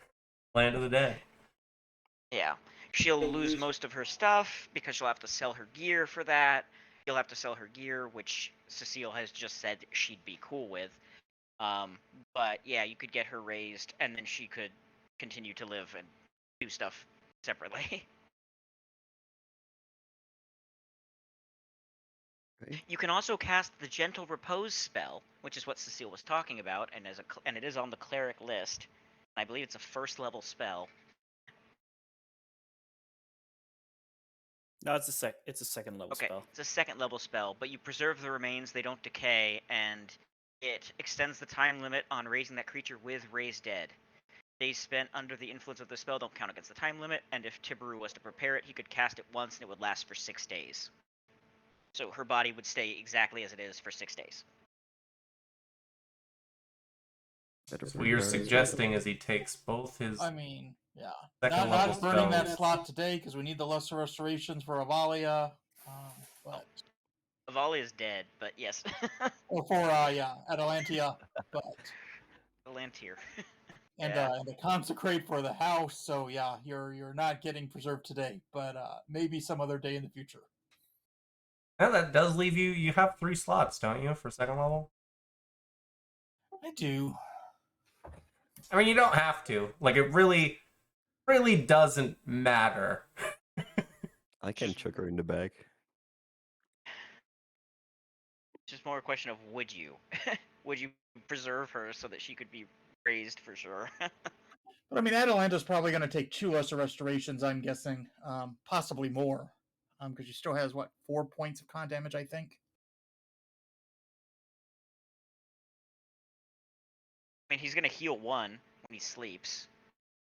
Since Okay, Will's not that'll saying get down to anything, the 3. answer is 4. And on average, 1d4 is going to give you 2, so maybe 1 roll will do it, but probably 2. But also, we're gonna be traveling, and we believe we cleared all the hostile things in the house. So Yeah, but we're going to be traveling. There are going to be dangers.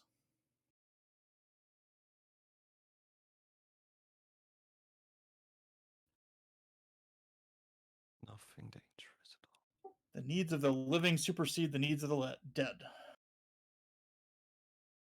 But if they can be brought back. Yeah, Yeah. but we can stall her with another day's rot. It doesn't have to happen today, so I don't Yeah. understand why this is a conversation. It's not like doing it today is a deal. Yeah. Doesn't. Oh, well, then no problem. Like, she died today, if I'm remembering correctly. yes, she died earlier today. Yes. So, countdown starts today.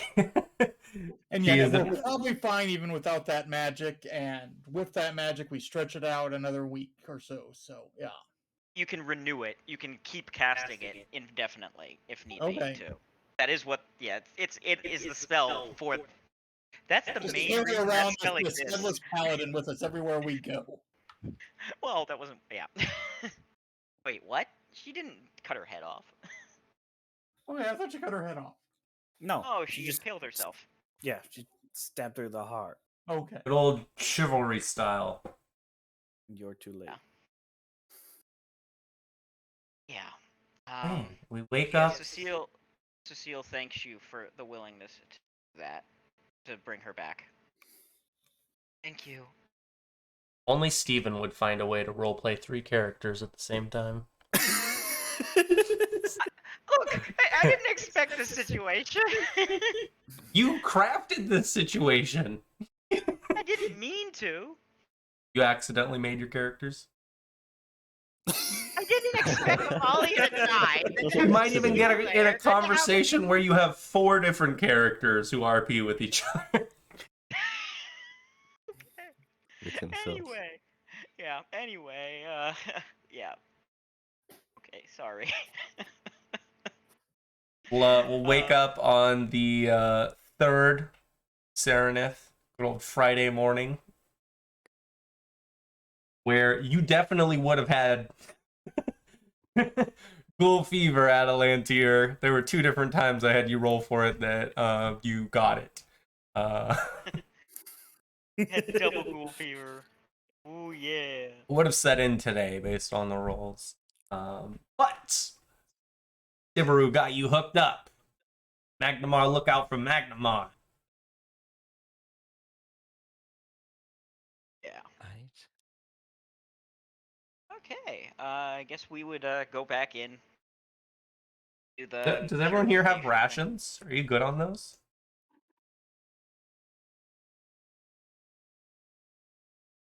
I remember to Sure, I buy have rations. I did. Yes. Yeah, well, I have 5. Yeah, I have Vivian fun. eats her trail ration.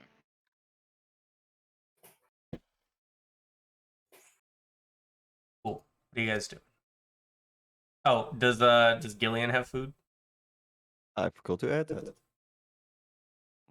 Let's see, but I still have plenty of monies left. So.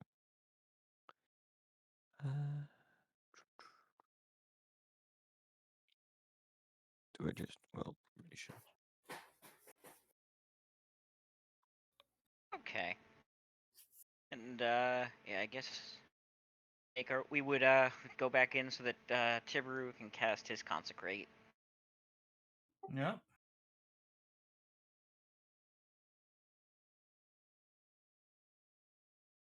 Okay. That up for you. The Foxglove Manor Caverns. I'm not gonna drag you guys up. I believe there's a little bit of information I can give you once you cast Consecrate. Development. There's so much. There's so many times I have to use the scroll wheel for this.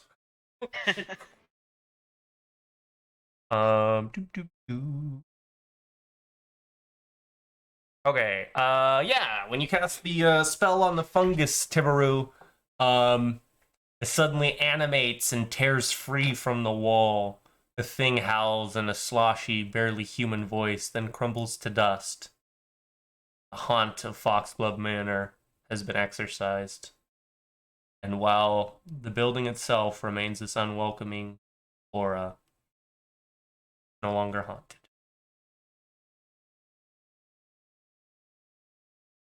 Perhaps over time it could become a bastion of civilization. Or perhaps it can finish decaying and fall into the Gulf.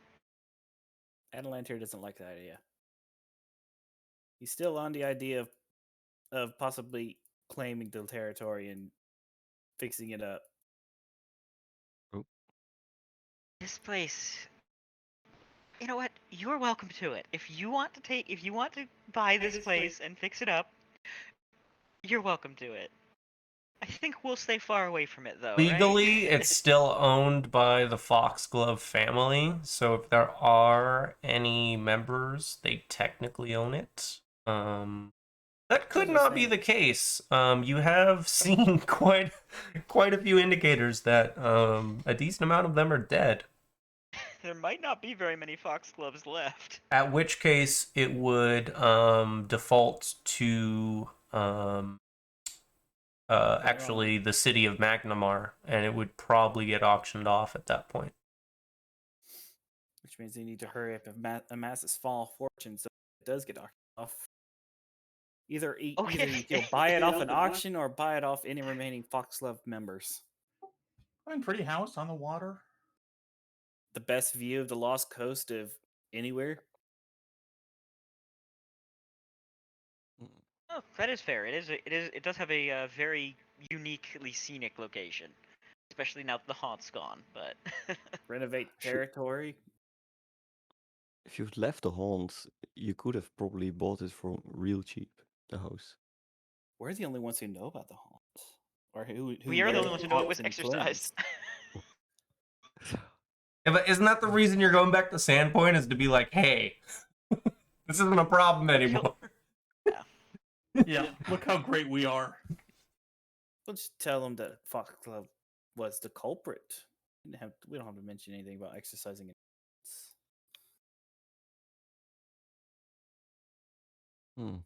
If they ask, we're not going to lie.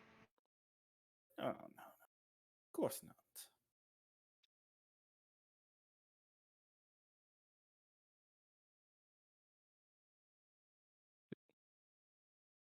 Okay.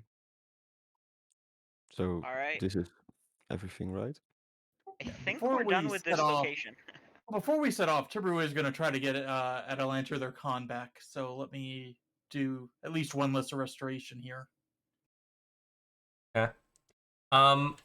We're not gonna do it today, but I am gonna warn you guys that very early on in our next session, we will level up. Okay. Oh, okay, cool. Yeah. There, I think that has Atalantir back to normal, I believe. It Yep. does. He will be at full. Huzzah. I had exactly 3 con damage left. Yeah. Because you guys finished this. I thought we were gonna get a little bit more done today. I thought we were gonna get to Magnamar itself, but you're supposed to get shortly after you get to Magnamar. You're supposed to get your next level up. We're gonna do the stuff at Sandpoint. Depending on how things go, we'll do a little bit in Magnamar, and then you guys will level up. Alrighty. So that will be part of next session, is leveling up. which will be nice. We'll get some new levels, assume some new abilities, at the very least new spells, and more HP and Oh And yeah, more there's skill some, ranks. there's some everybody gets on their fun feet. stuff with the twins. There's some fun stuff with them. they get outflank. Nice. I get Yeah. 4th level spells. Oh, I get 7th level Awesome. deeds. And Cecile will, just as a note, Cecile will remind you and ask the next day if you will prepare one of the things to keep Avalia from decaying to the point she can't be raised. And I feel like with the newer party members, I have compensated you guys for the loss of wealth from Avelia, so we're not going to worry about that like I thought we might. Yeah. With that and everything you guys have got, no worries unless there was like specific items on her that you guys are out getting. I don't think she had anything particularly special. She just had her gear. It was, her armor and her sword, and her ring of protection +1 that she had bought. She had those human bane arrows, which like I think anyone used. She had an amulet of natural armor, cloak of resistance. I mean, she had a +1 full plate. I think which Chivaru has that though. Incidentally, we kind of need. Corgan has his own one of those. Does he? No, he just has regular full plate. Oh. So that might be a thing. We'll have to wait till next week when David's here. Is there anything else here? To bring her though, for her stuff to be enough to sell it to raise her, it would need to include that. I don't think her magical items by themselves without the full plate are enough. I don't really care.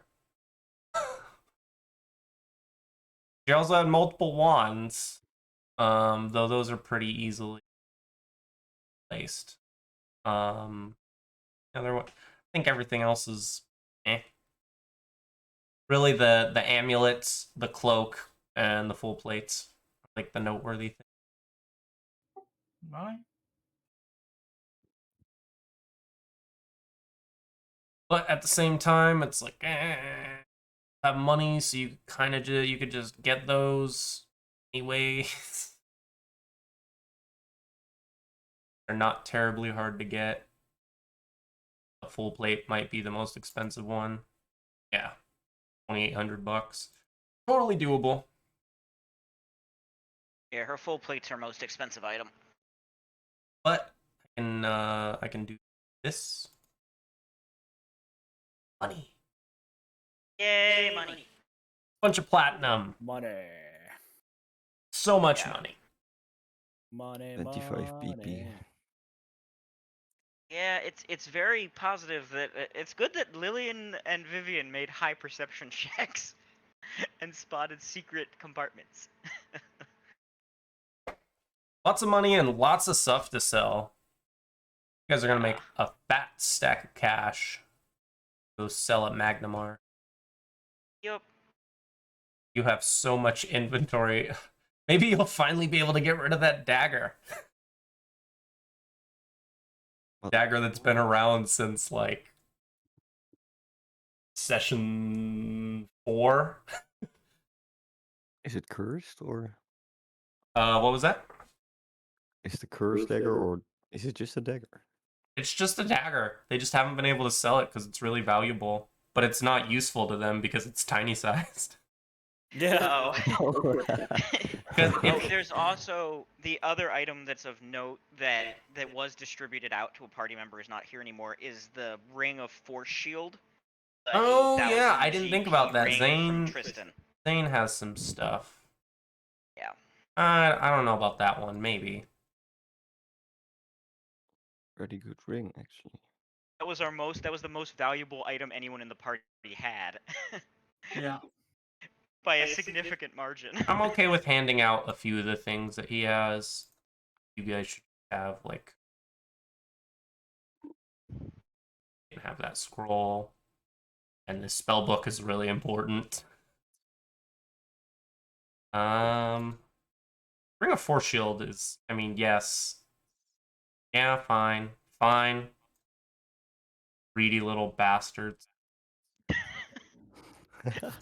Hey. How dare we want loot?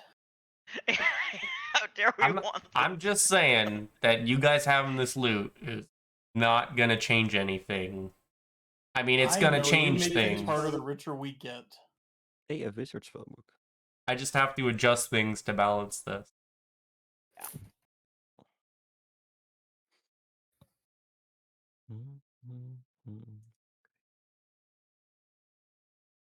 There you go. Ring of Force Shield. The spellbook of the lady you just left tied in Thistletop. Who's like died at this point from dehydration and starvation. I don't know anything about this. That was so fucked. You tied her up, and you're like, okay, we're gonna come back and get her later. And then after like 5 or 6 hours later, you come out and you just fucking go home. You just Oh leave. man. You just left her down there. The fun thing is neither Evil. of my characters were there for that, so neither of my characters know that happened. Fucked. A scroll of obscuring mist, and then a wand of magic missile. Woohoo! I can't believe that is still my still one of the funniest things that's happened in this campaign.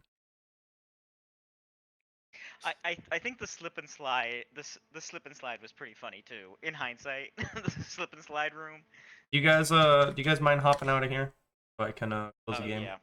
Hold on, I'm gonna save real quick. Yeah, obviously every time you get out of here, /save, enter before you. /save? Yeah, in the chat box. They'll tell you like campaign saved or character saved. Yeah, character data saved. So I know you didn't get to do much today, Sam, and I'm sorry about that. But how did you feel about the session generally, like with the flow of it? Well, okay, I think. That's fine.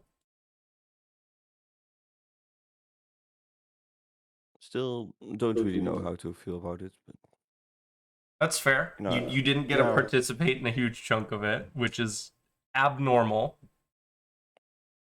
unfortunately, but well, I'll see next time how it's gonna be. It's fair. Next week you'll get to fully embrace the game. Yes. Hey, nice. But I am gonna take off. At the latest, I'll see you guys next Sunday. And most of you I'll see you in like an hour-ish.